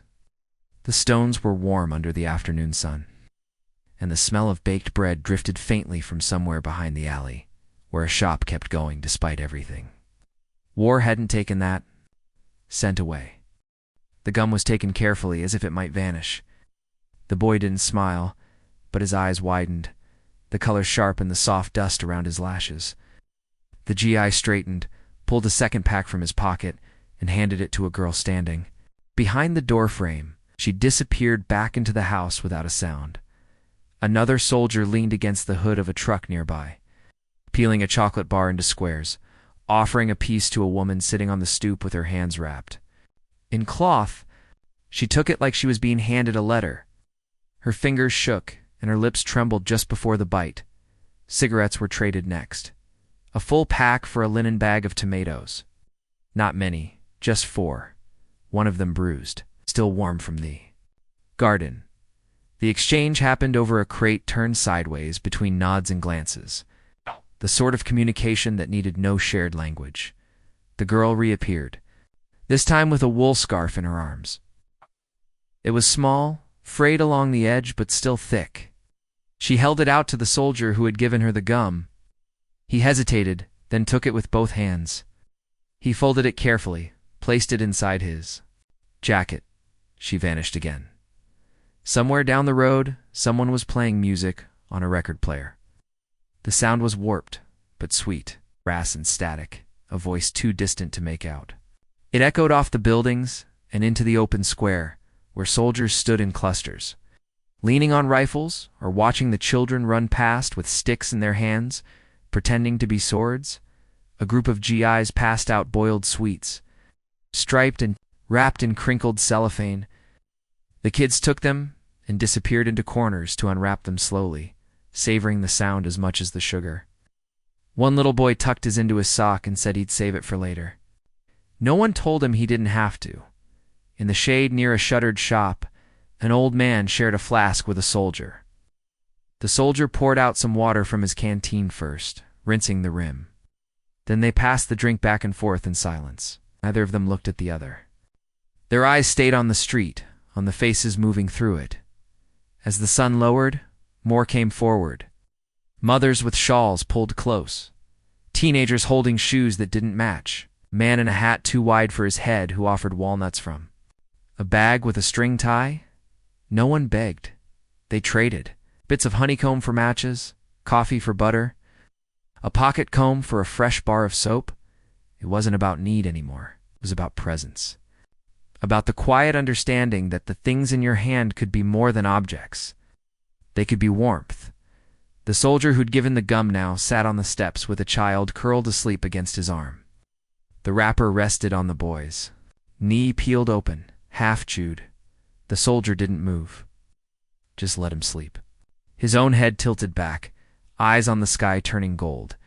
And as the square emptied, as boots scuffed along the street and the record stopped playing, the exchanges faded into memory, small gestures, soft hands, and the weightless kind of kindness that didn't need permission. The sand stretched out in every direction, flat and pale, broken only by scattered gear and canvas shelters that flapped in the dry wind. Heat shimmered above the dunes, making the air ripple like water. The tents were arranged in lines, loose but deliberate, corners weighed down with stones. There was no shade except the narrow strips that hung between vehicles, and even those baked under the sun, until the fabric cracked and faded. A group of soldiers crouched near one of the trucks, gathered around a crate that had been dragged into, positioned to serve as a table. On it sat a pan of scrambled eggs, cooked until dry, flecked with black pepper and grains of sand that no one tried to remove. The cook, not a real one, just the man who ended up closest to the stove when it arrived, scraped the eggs into dented tins one by one, his movements fast, efficient. He wore no hat. His hair was flat against his forehead from sweat. They didn't eat quickly, but they didn't linger either. Each man found a place on a box on the ground against a tire and worked through the meal with slow determination. The eggs had cooled almost instantly in the wind. The edges had begun to dry, but they still tasted like something that belonged to the morning. One of them, a tall man with sleeves rolled to the elbow, pulled a packet of salt from his chest pocket. He tore it with his teeth and sprinkled it into the eggs, watching the grains melt and vanish. The packet had been folded 4 times, saved from a week ago. We'd been waiting to use it on something that didn't come from a can next to him. Another soldier crumbled a biscuit into his tin, mixing it with the eggs, until it became a paste. He chewed slowly, eyes narrowed against the sun, his body swaying gently with the heat. He didn't speak. He barely blinked. Water was passed in metal canisters, warm metallic. Tasted like the barrel it had come from, but no one complained. They sipped it between bites, tilting their heads back carefully to avoid spilling. The canisters made soft clicks when set down on the crate, like a rhythm only the desert understood. A fly buzzed near the food, landing once on the edge of a fork, then vanishing into the heat. One soldier swatted lazily, not to kill it, just to ask it to leave. Sweat traced lines down his neck, pooling at the collar. He wiped it away with the back of his hand and went on eating. In the distance, a truck engine turned over, then stalled. Oh. No one looked up. Another sound followed, a faint whistle, a burst of radio static, then silence. The desert returned. To its low hum, wind, sand, breathing. The cook picked up the last of the eggs with a spoon and scraped them into his own tin. He sat on the ground with his back against the wheel well and closed his eyes between bites. When he finished, he licked the spoon clean, wiped it on his pant leg, tucked it back into his boot. One soldier pulled out a pencil stub and began to write on the back of a ration label. He used his knee as a desk. The paper curled in the heat, but he pressed it flat. He wasn't writing much, just a few lines, maybe names, maybe nothing at all. When the eggs were gone and the tins scraped clean, they sat there for a while longer. Not talking, not waiting, just still. The air didn't cool. The wind didn't stop. But something quiet passed between them, carried in the way they didn't rush to stand. A gust lifted the edge of the canvas above them. Sunlight poured in sharper now. One by one they stood, wiped their hands, gathered their utensils. The crate was left behind, its surface marked with grease and dust. A tin of crushed pepper sat forgotten in the corner, and as they walked back toward the tents, Toward the shade that wasn't shade, the silence followed. Not empty, just full of heat and eggs and the simple gravity of surviving one more morning in the sand. The leaves overhead barely moved, caught in a heavy stillness that hung over the hillside like fog. The partisans had set up their camp beneath a ring of olive trees, the ground thick with fallen branches and soft grass flattened by boots. Smoke drifted from the small fire at the center, rising in slow curls. Faint enough not to be noticed from the road below, a pot rested over the embers, blackened with soot, its handle wrapped in cloth to keep it from burning bare hands. Inside, a stew bubbled, if it could be called stew. It was more like a soup, thin and muddy. Made with whatever they'd found that morning, a handful of foraged mushrooms, wild onions, a cracked tomato someone had bartered for in a village that no longer had a name. The broth had little salt. Almost no fat, but it was hot. And that was all that mattered. They sat in a circle, knees drawn up, backs bent slightly inward, like trees leaning toward the fire. Their coats didn't match. One wore a tattered uniform from the old army. Another a wool jacket patched so many times the original fabric was hidden. The others had wrapped blankets around their shoulders, stiff with dried sweat and ash. No one spoke.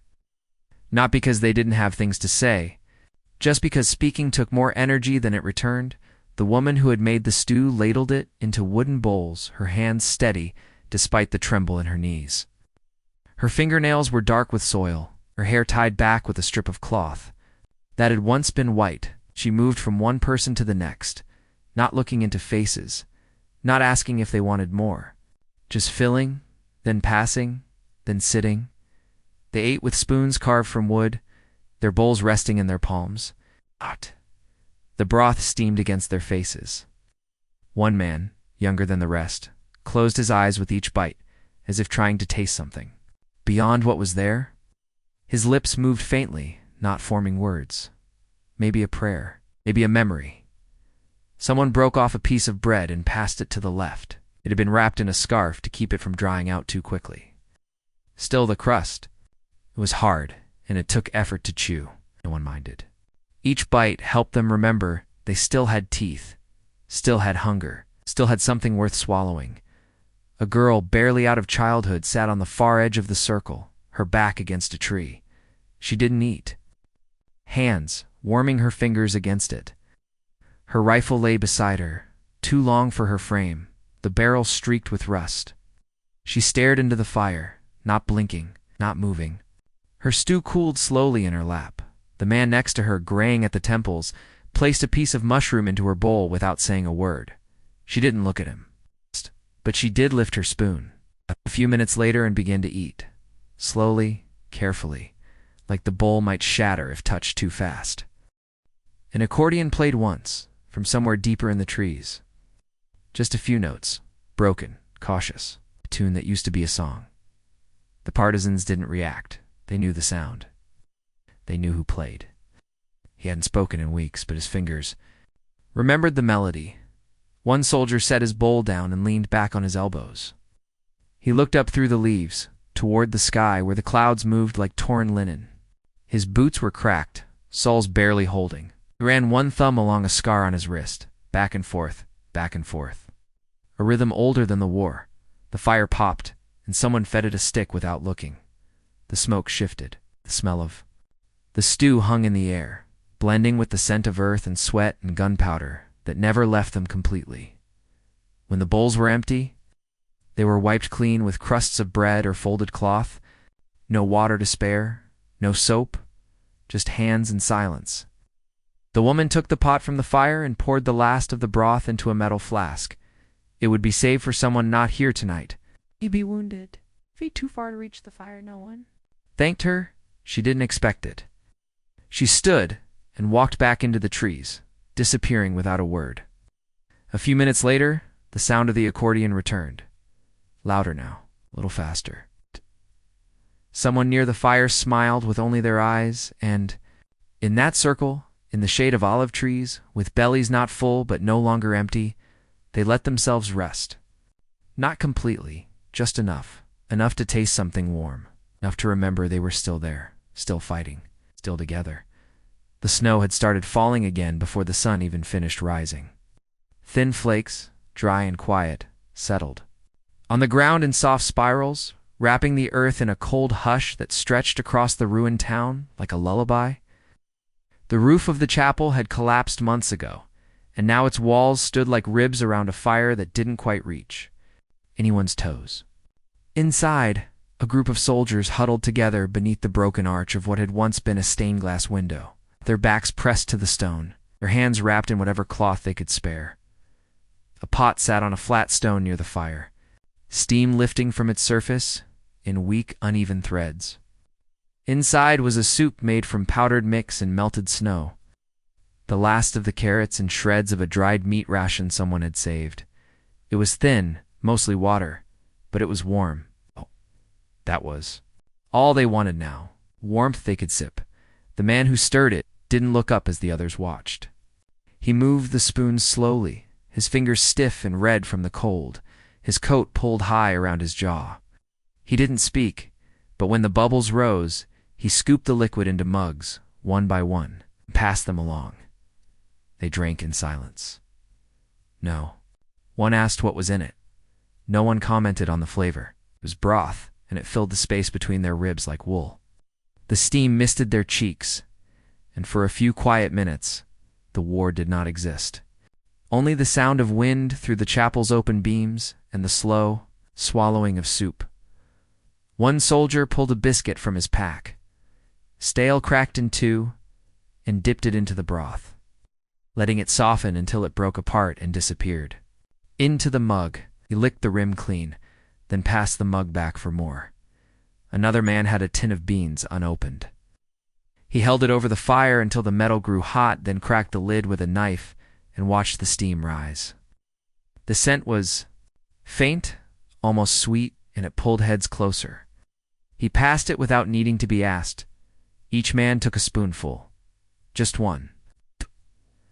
No more. No less.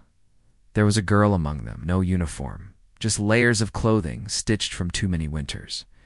She held her mug with both hands, her knuckles raw, her face turned toward the fire like a sunflower reaching for light. She didn't speak, but when someone offered her a sugar cube, old, crumbling, she accepted it with the kind of quiet that felt like reverence. The sugar disappeared into her tea. She let it steep, and drank it in small sips, as if each drop might be the last warmth she'd know for days. Around her, the others didn't stare. They respected silence more than they respected speech now. An older man, his beard more frost. Then Hare pulled out a single dried fig wrapped in wax paper. He held it up. No one moved. He broke it in half, gave one piece to the girl, and chewed the other slowly, eyes closed. Like he could remember the sun on his face if he tasted hard enough. The wind picked up and snow fell through the open ceiling, touching the edges of the fire, melting into hissing droplets. They shifted closer, shoulders overlapping, knees bumping against crates and stones. Someone laid a coat over the fire pit's edge to block the draft. It barely helped, but they pretended it did. A harmonica sat untouched in someone's bag. No one played it, not tonight. The music felt too sharp, too alive. The quiet suited them more. The scrape of spoons against metal, the slow rustle of coats, the breath of men and women, remembering they were still warm. Just enough, they shared a bar of soap between them later. Not for washing, but just for the scent. It had once smelled of lavender, though now it was mostly smoke. Still, they passed it around like a relic, held it in their palms, inhaled deeply.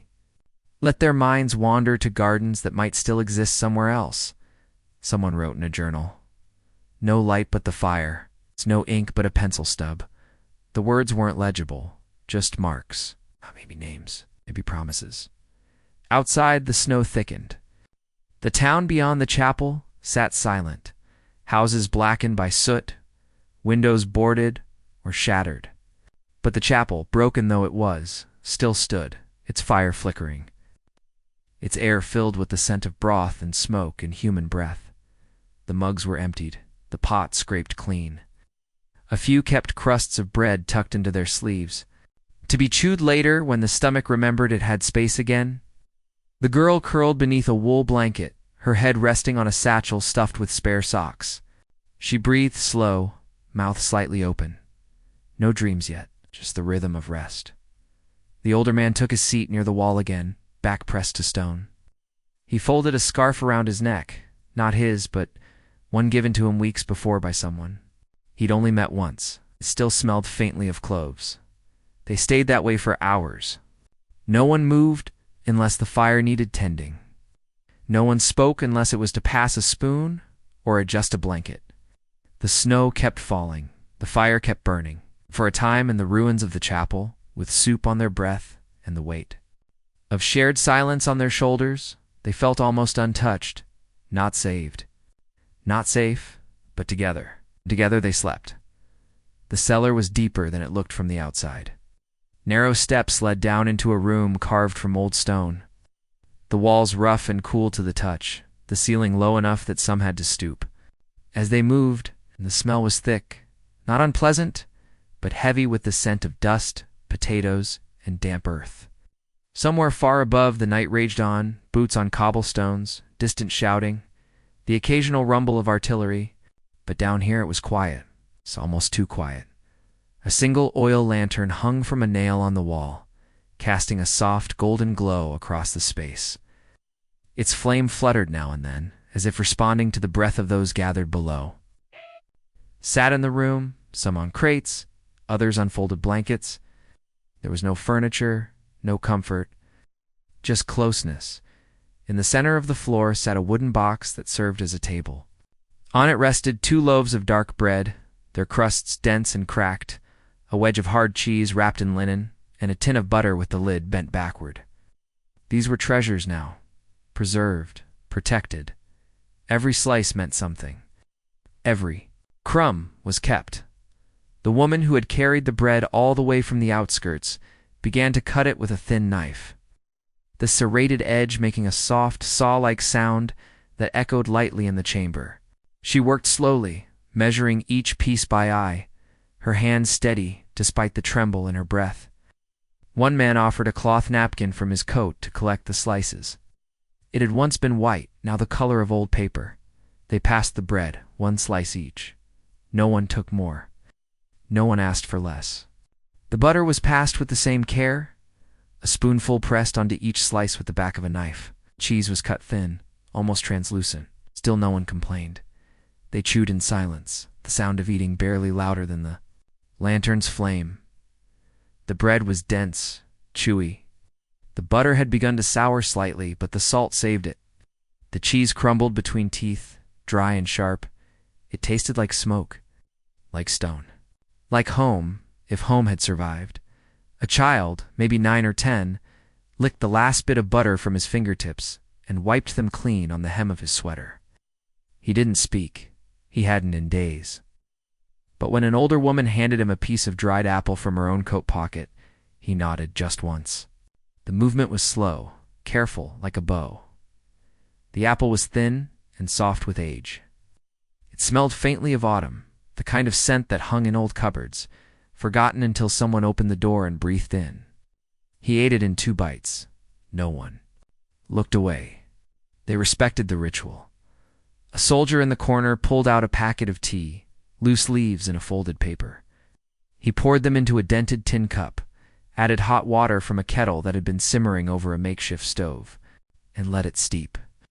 The steam lifted gently into the air, curling toward the lantern like smoke seeking heat. He passed the cup to the oldest man in the room, a grandfather, maybe though no one had asked.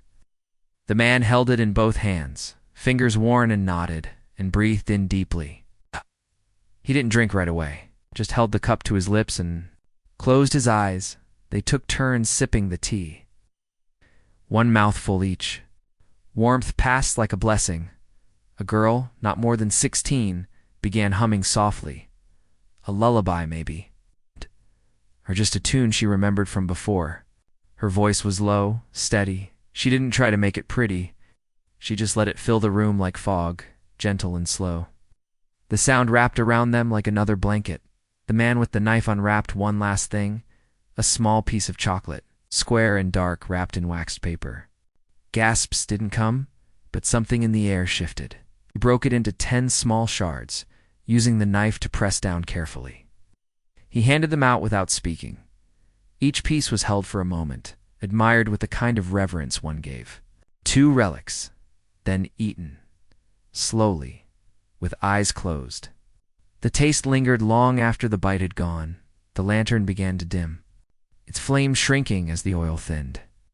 One woman adjusted the wick, but there was no more to give. They didn't panic, they just shifted closer together. One man took off his coat and draped it over the child. The girl who had hummed now leaned, her head on the shoulder of the woman beside her, and still they stayed. Not out of fear, not out of habit, but because leaving this small space meant stepping back into a world that no longer knew what to offer. Down here, with bread and butter and whispers and warmth, they remembered what it meant to eat without urgency, to share without keeping, to sit in silence that wasn't empty. Eventually, one by one, they curled onto the floor, heads on folded arms, shoulders touching, breaths softening. The last sounds were a kettle cooling, the lantern flickering, and the low hum of a memory carried on someone's lips. And as the night thickened outside, with the city above held in its own uneasy breath, the cellar below held its quiet meal close. Not enough to fill, but just enough to keep going. Just enough to sleep. The truck rattled as it climbed the dirt path, tires dragging dust up in, long lazy plumes that hung behind like old ghosts. The sun had long since slipped behind the trees, and the light had gone gray and blue. That quiet in-between hour where everything felt slower, softer. In the back of the truck, 10 soldiers sat shoulder to shoulder on a wooden bench, their knees knocking slightly with each bump in the road. Their hands resting in their laps or tucked inside their coats. The canvas flap at the rear had been tied open, letting in the wind and the smell of pine. Somewhere far behind them, a dog barked once, then silence. They didn't turn around. In the middle of the floor sat a single crate, wedged tight against the side. Inside were 3 tins of stew, 1 tin of peaches, and a loaf of bread still. Wrapped in wax paper, someone had found a rusted can opener. Someone else had brought a spoon with the handle bent sideways. The driver hadn't said anything about it. He had just handed them the crate when they climbed in and kept his eyes on the road. Now, one of the soldiers leaned forward, pried open the first tin, and set it in the center. The others passed around the spoon, each taking a scoop, thick gravy. Chunks of carrot, bits of meat that tasted more like salt than anything else. They didn't speak as they ate. There was no need. The motion was enough. The sound of chewing, of swallowing, of breath slowed by warmth. The second tin was stew again, thinner, more potato than anything. Went just the same, passed from hand to hand, spoon to spoon. One man poured the last of the gravy into a piece of bread folded in half and held it in his mouth until it softened, then bit down slowly, eyes closed. The third tin was saved, held back, not for strategy, just because someone wanted to savor the idea of still having something left. The peaches came next. The tin hissed open, and a syrupy sweetness filled the truck. Every head lifted slightly. It smelled like summer, like memory. Like softness in a world that had been dry and hard for too long. The peaches were split carefully. Each man getting 2 slices, the syrup pooled and the bottom spooned out and passed around. One man caught a drop with his finger before it hit the floor. No waste. Not here as they ate. The truck hit another bump, and someone laughed. Short, breathy sound, not loud, not joyful, but honest. The kind of laugh that only came when bellies were not quite empty, and silence had softened into something familiar. The wind picked up. One soldier pulled his coat tighter, tucked the collar high. He didn't stop chewing. The last peach slice rested on his tongue for a long moment before he swallowed. Outside, the trees thickened. Shadows moved along the road like the past, reaching forward. The driver didn't slow down.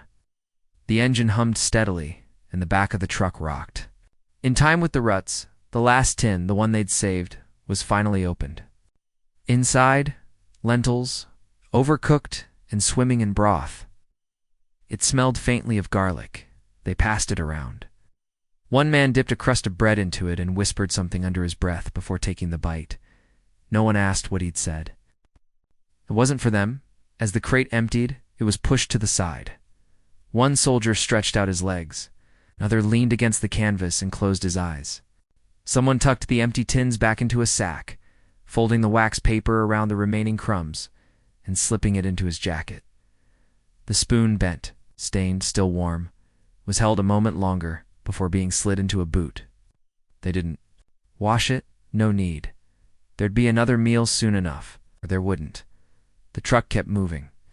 The sky above deepened into that soft, starless dark that wrapped around things without warning.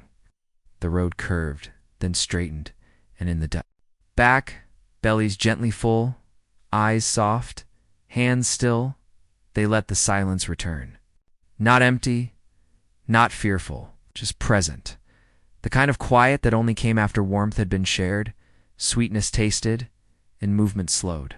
The kind of quiet that held the echo of peaches and syrup and stew scraped clean.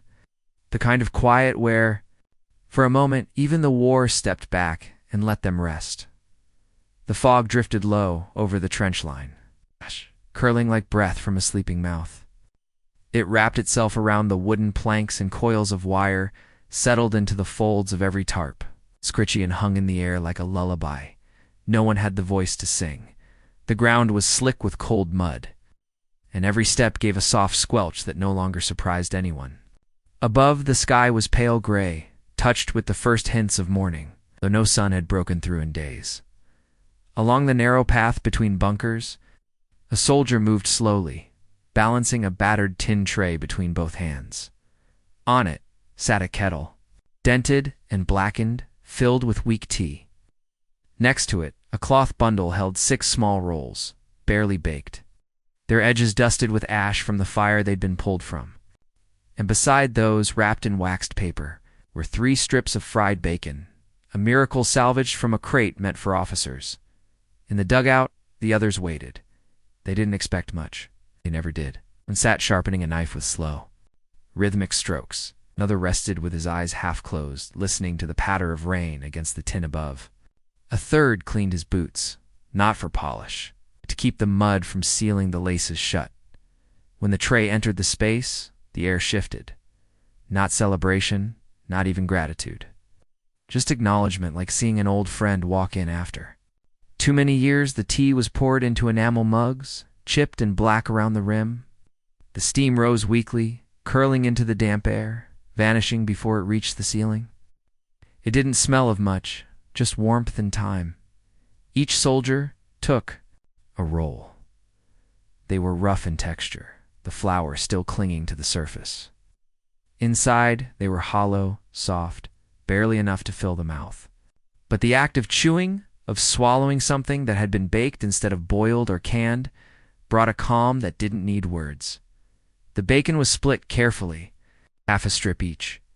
Grease slicked the fingers, and they licked it off without shame.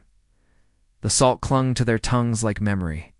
One man tucked his portion between the halves of his roll and bit down with slow purpose, eyes drifting toward the ceiling as he chewed.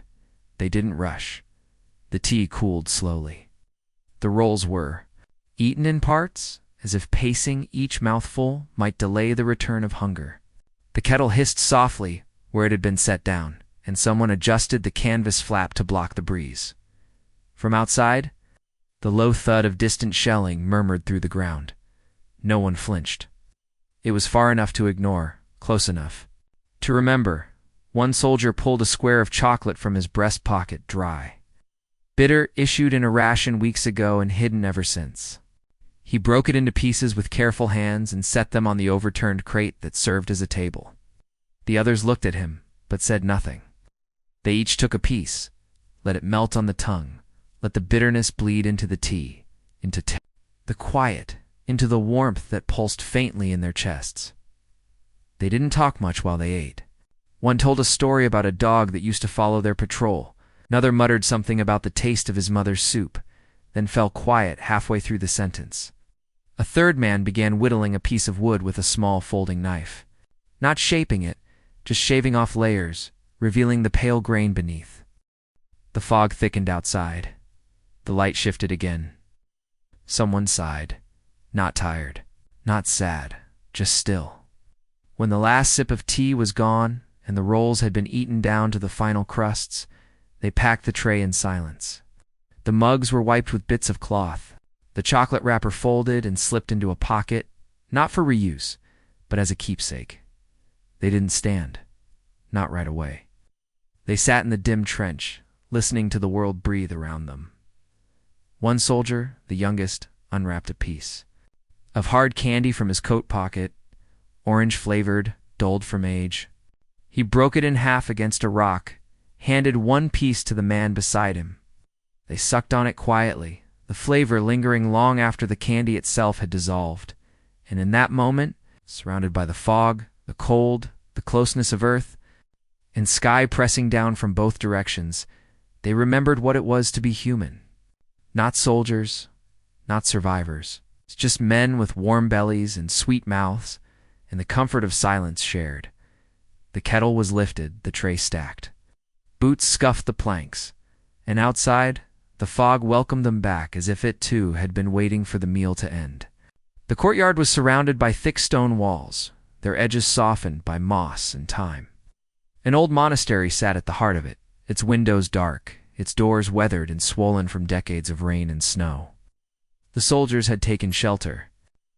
There, after the last retreat, hauling crates and blankets into the chapel. The kitchen and the unused rooms once meant for quiet prayers. Now the only prayers were unspoken, whispered in the way boots were removed gently. Rifles leaned against walls and hands reached for bread without asking. It was nearly evening, and the sky had turned the color of smoke. Rain tapped lightly. Against the broken glass in the chapel's windows, a soft, steady rhythm that masked their breathing. They had gathered beneath what remained of the cloister's roof, a long bench pressed against one side and crates stacked as makeshift tables. Dinner was simple, a pan of lentils cooked over a small flame, seasoned with salt and the last bit of onion someone had found near the edge of the forest. The smell was earthy and warm. It drifted through the air like incense. The pot was passed around, each soldier ladling a portion into his tin. The lentils were thick and clung to the sides, flecked with bits of root vegetable and ash. Were quiet as they ate, spoons moving slowly, heads bent forward as if in prayer. A man in a gray coat tore a piece of bread from a loaf and dipped it into the lentils, soaking up the broth before lifting it to his mouth. His hands were shaking, but not from fear, just the cold, or maybe the weight of the day next to him. Another soldier crushed a clove of garlic between two stones and stirred it into his tin. His eyes half closed as the flavor hit the air. A small act of luxury, of memory, of home. Someone passed around a tin of sardines. The oil had thickened in the cold, and they used crusts of bread to scoop it out. No one spoke of taste. But they chewed slower, letting the salt linger on the tongue, coating the mouth with something that wasn't mud or silence. A girl sat near the far wall, wrapped in a coat 3 sizes too large. She cradled her food in both hands and pressed the tin close to her chest between bites. Her cheeks were hollow, but her eyes watched everything, the movement of spoons, the shifting of coats, the way one man rubbed a knot in his shoulder without noticing. When a soldier passed her a piece of dried apple from his pocket, she didn't say thank you. She didn't need to. She took it with care and ate it in tiny bites, like it might vanish if touched too fast. Above them the rain continued, and somewhere beyond the wall a bird called once then again. The oldest soldier in the group stood slowly, his knees cracking as he moved. From inside his coat he pulled a packet wrapped in cloth, coffee grounds, pressed into a block and rationed so carefully it had lasted for days. They brooded over the fire, letting it boil until it frothed at the edge. The smell alone brought everyone closer. It filled the air with something sharper, something alive. Each tin cup was filled halfway.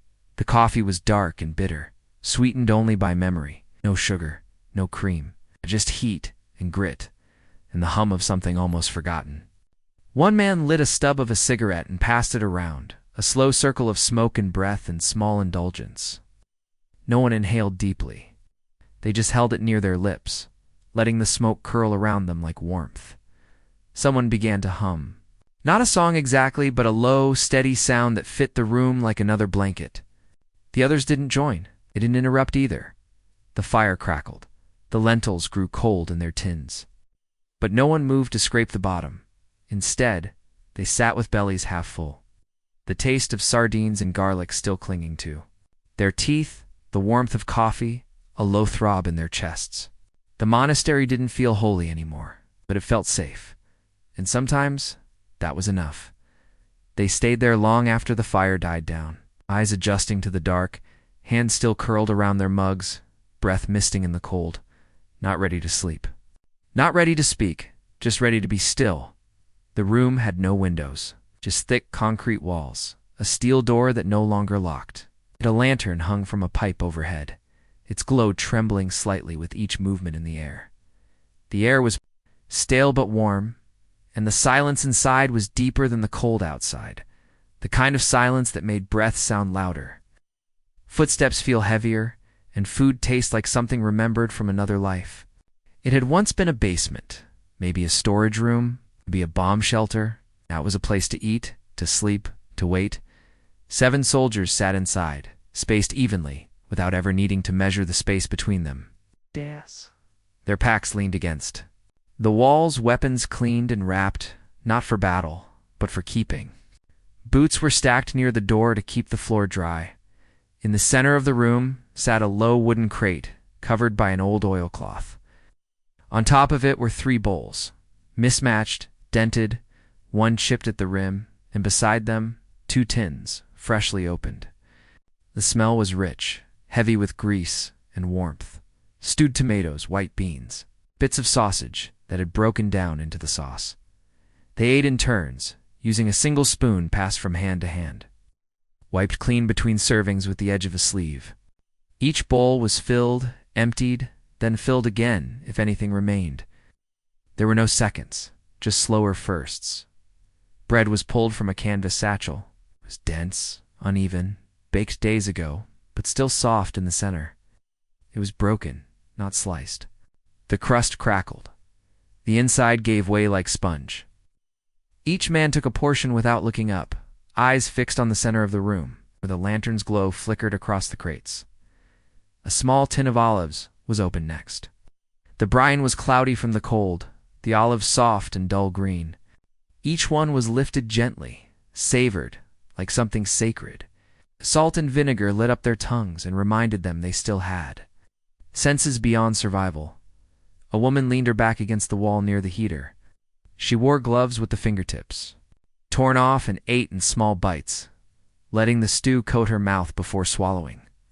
She didn't speak, but she hummed once, not a tune, just a note. Like testing the air, the man beside her held a folded cloth in his lap. Inside it were 2 sugar cubes. He'd saved them from a Red Cross parcel days before, wrapped them in a sock to keep them dry.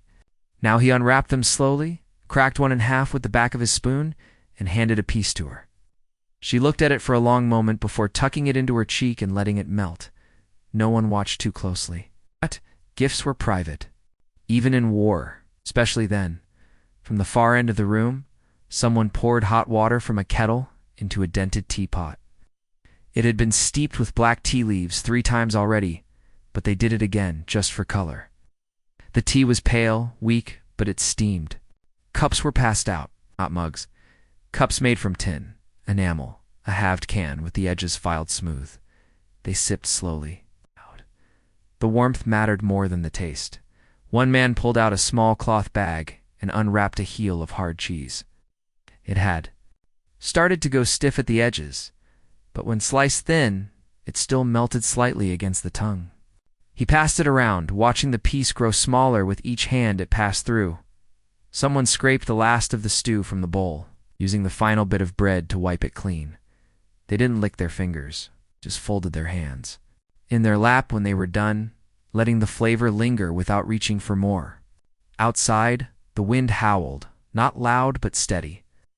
It moved through the cracks in the foundation, whispered across the ceiling, tapped against the exposed pipe-like fingertips drumming on glass. A soldier near the wall took a harmonica from his coat pocket and turned it over in his hands. He didn't play it, just held it, feeling its shape, its chill, its memory. Then he tucked it back away and rested his head against the stone. The others began to settle. Not sleep, not yet. But that slow collapse into stillness, bodies folding into coats, heads lowering onto bags or blankets. The lantern dimmed as the oil thinned. The light turned golden, then honey, then something. Close to darkness, one woman whispered something, just a few words. No one responded. Not because they didn't hear, but because the silence didn't need an answer. The tin cups were stacked gently near the crate. The spoon washed in a little. Water dried on the hem of someone's coat. The bowls wiped with crusts of bread, then left clean beside the lantern. A man near the heater pulled out a piece of paper folded into quarters. He opened it. A photograph. A letter. A map. No one asked. He folded it again and placed it under. His pack, the fire in the corner, faded to a low glow.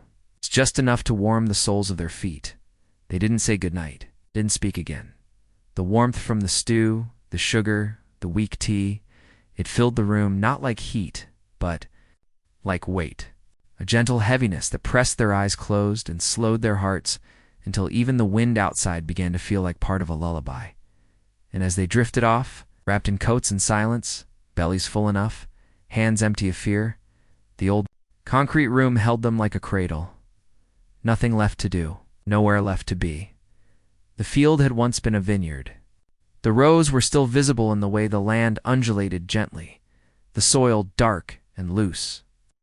The stakes for the vines long gone, but their memory etched in the pattern of weeds and frost. A small stone farmhouse sat at the edge of the field, its roof caved in on one side, windows broken and shuttered unevenly. Smoke rose from its chimney, thin, gray, hesitant, and disappeared into the early morning mist. Inside, the floor had been swept clean. Blankets hung from the walls to block the wind. A few chairs had been dragged in from somewhere, but most chose the floor, sitting on crates or bags or folded coats. They had found a cast iron pot in the rubble, scrubbed it clean with snow and straw, and now it sat over a quiet fire, bubbling gently with a stew made from barley, root vegetables, and the last few bones of a smoked ham. The broth was thin, but fragrant. It filled the house like a memory. A young man stirred it slowly, using a wooden spoon worn smooth at the edge. He didn't look up as others gathered, bowls in hand, sitting close enough to feel each other's warmth. God. He ladled the stew carefully, evenly. No one asked for more. They held their bowls close, letting the steam rise into their faces, warming the skin just beneath their eyes. The barley had cooked down into something soft, like porridge, and the carrots had nearly dissolved. One soldier found a sliver of meat and held it in his mouth for a long time before swallowing. A woman tore a loaf of rye bread into pieces and passed them out. Each portion was small, but enough to soak up the broth. The crust was tough, the center soft. The kind of bread that didn't need butter to taste like something that mattered. The fire cracked once, and someone leaned forward to adjust the wood. Sparks rose and danced above the pot before vanishing. The smell of smoke clung to their coats. No one minded. One soldier added a pinch of dried thyme to his bowl, a gift from a village they'd passed through weeks earlier. It changed the whole smell of the room. They all inhaled. Someone smiled but said nothing. In the corner, a child lay curled on a cot made from sandbags and wool. Her breathing was steady. Her fingers twitched slightly with dreams. Next to her, an old man held a cup of tea, black, bitter, steeped too long, and sipped it slowly between bites of bread. They spoke quietly now. Not about the war, not about the next march, just soft things. The color of the sky back home, the taste of real milk. A song someone's mother used to hum while stirring soup when the pot was nearly empty. Someone scraped the bottom and found a soft cluster of barley stuck to the edge. He ate it with his fingers, licked them clean, wiped them on his trousers. Another passed around a cloth bundle filled with dried plums, wrinkled and tart. Each person took one, letting it rest on the tongue like candy. The juice was sharp. Surprising. It made their eyes water. They didn't laugh. They looked at each other longer than usual. It's like the taste had woken something they'd forgotten. Outside, the mist thickened. Snow began to fall, slow, soft. Someone began folding the empty bread paper into shapes. A boat, a bird, a star. He set them on the windowsill where the frost crept in. No one stopped him. The bowls were rinsed with boiled water and wiped clean. The spoon dried and wrapped in cloth. The fire lowered to embers. They sat in the warmth of their shared silence, not thinking of what came next. Just letting the stew settle in their bellies, letting the sugar of the plum hold on a little longer, letting the stillness of the farmhouse become their breath. One man leaned his head back and closed his eyes. Another rubbed the soles of his feet, flexed his toes, pulled the blanket tighter. The child stirred once. The old man tucked the blanket higher on her shoulders and kissed the top of her head like it was nothing at all. And the rest of them fed, quiet, watching the fire fade to orange and coal, let the world outside disappear. There were no rifles in hand, no boots on, just wool and warmth and the final breath of a meal that tasted like peace. Sleep came slowly. But when it did, it stayed long, still, kind, and above them the snow kept falling, silent, soft, and endless.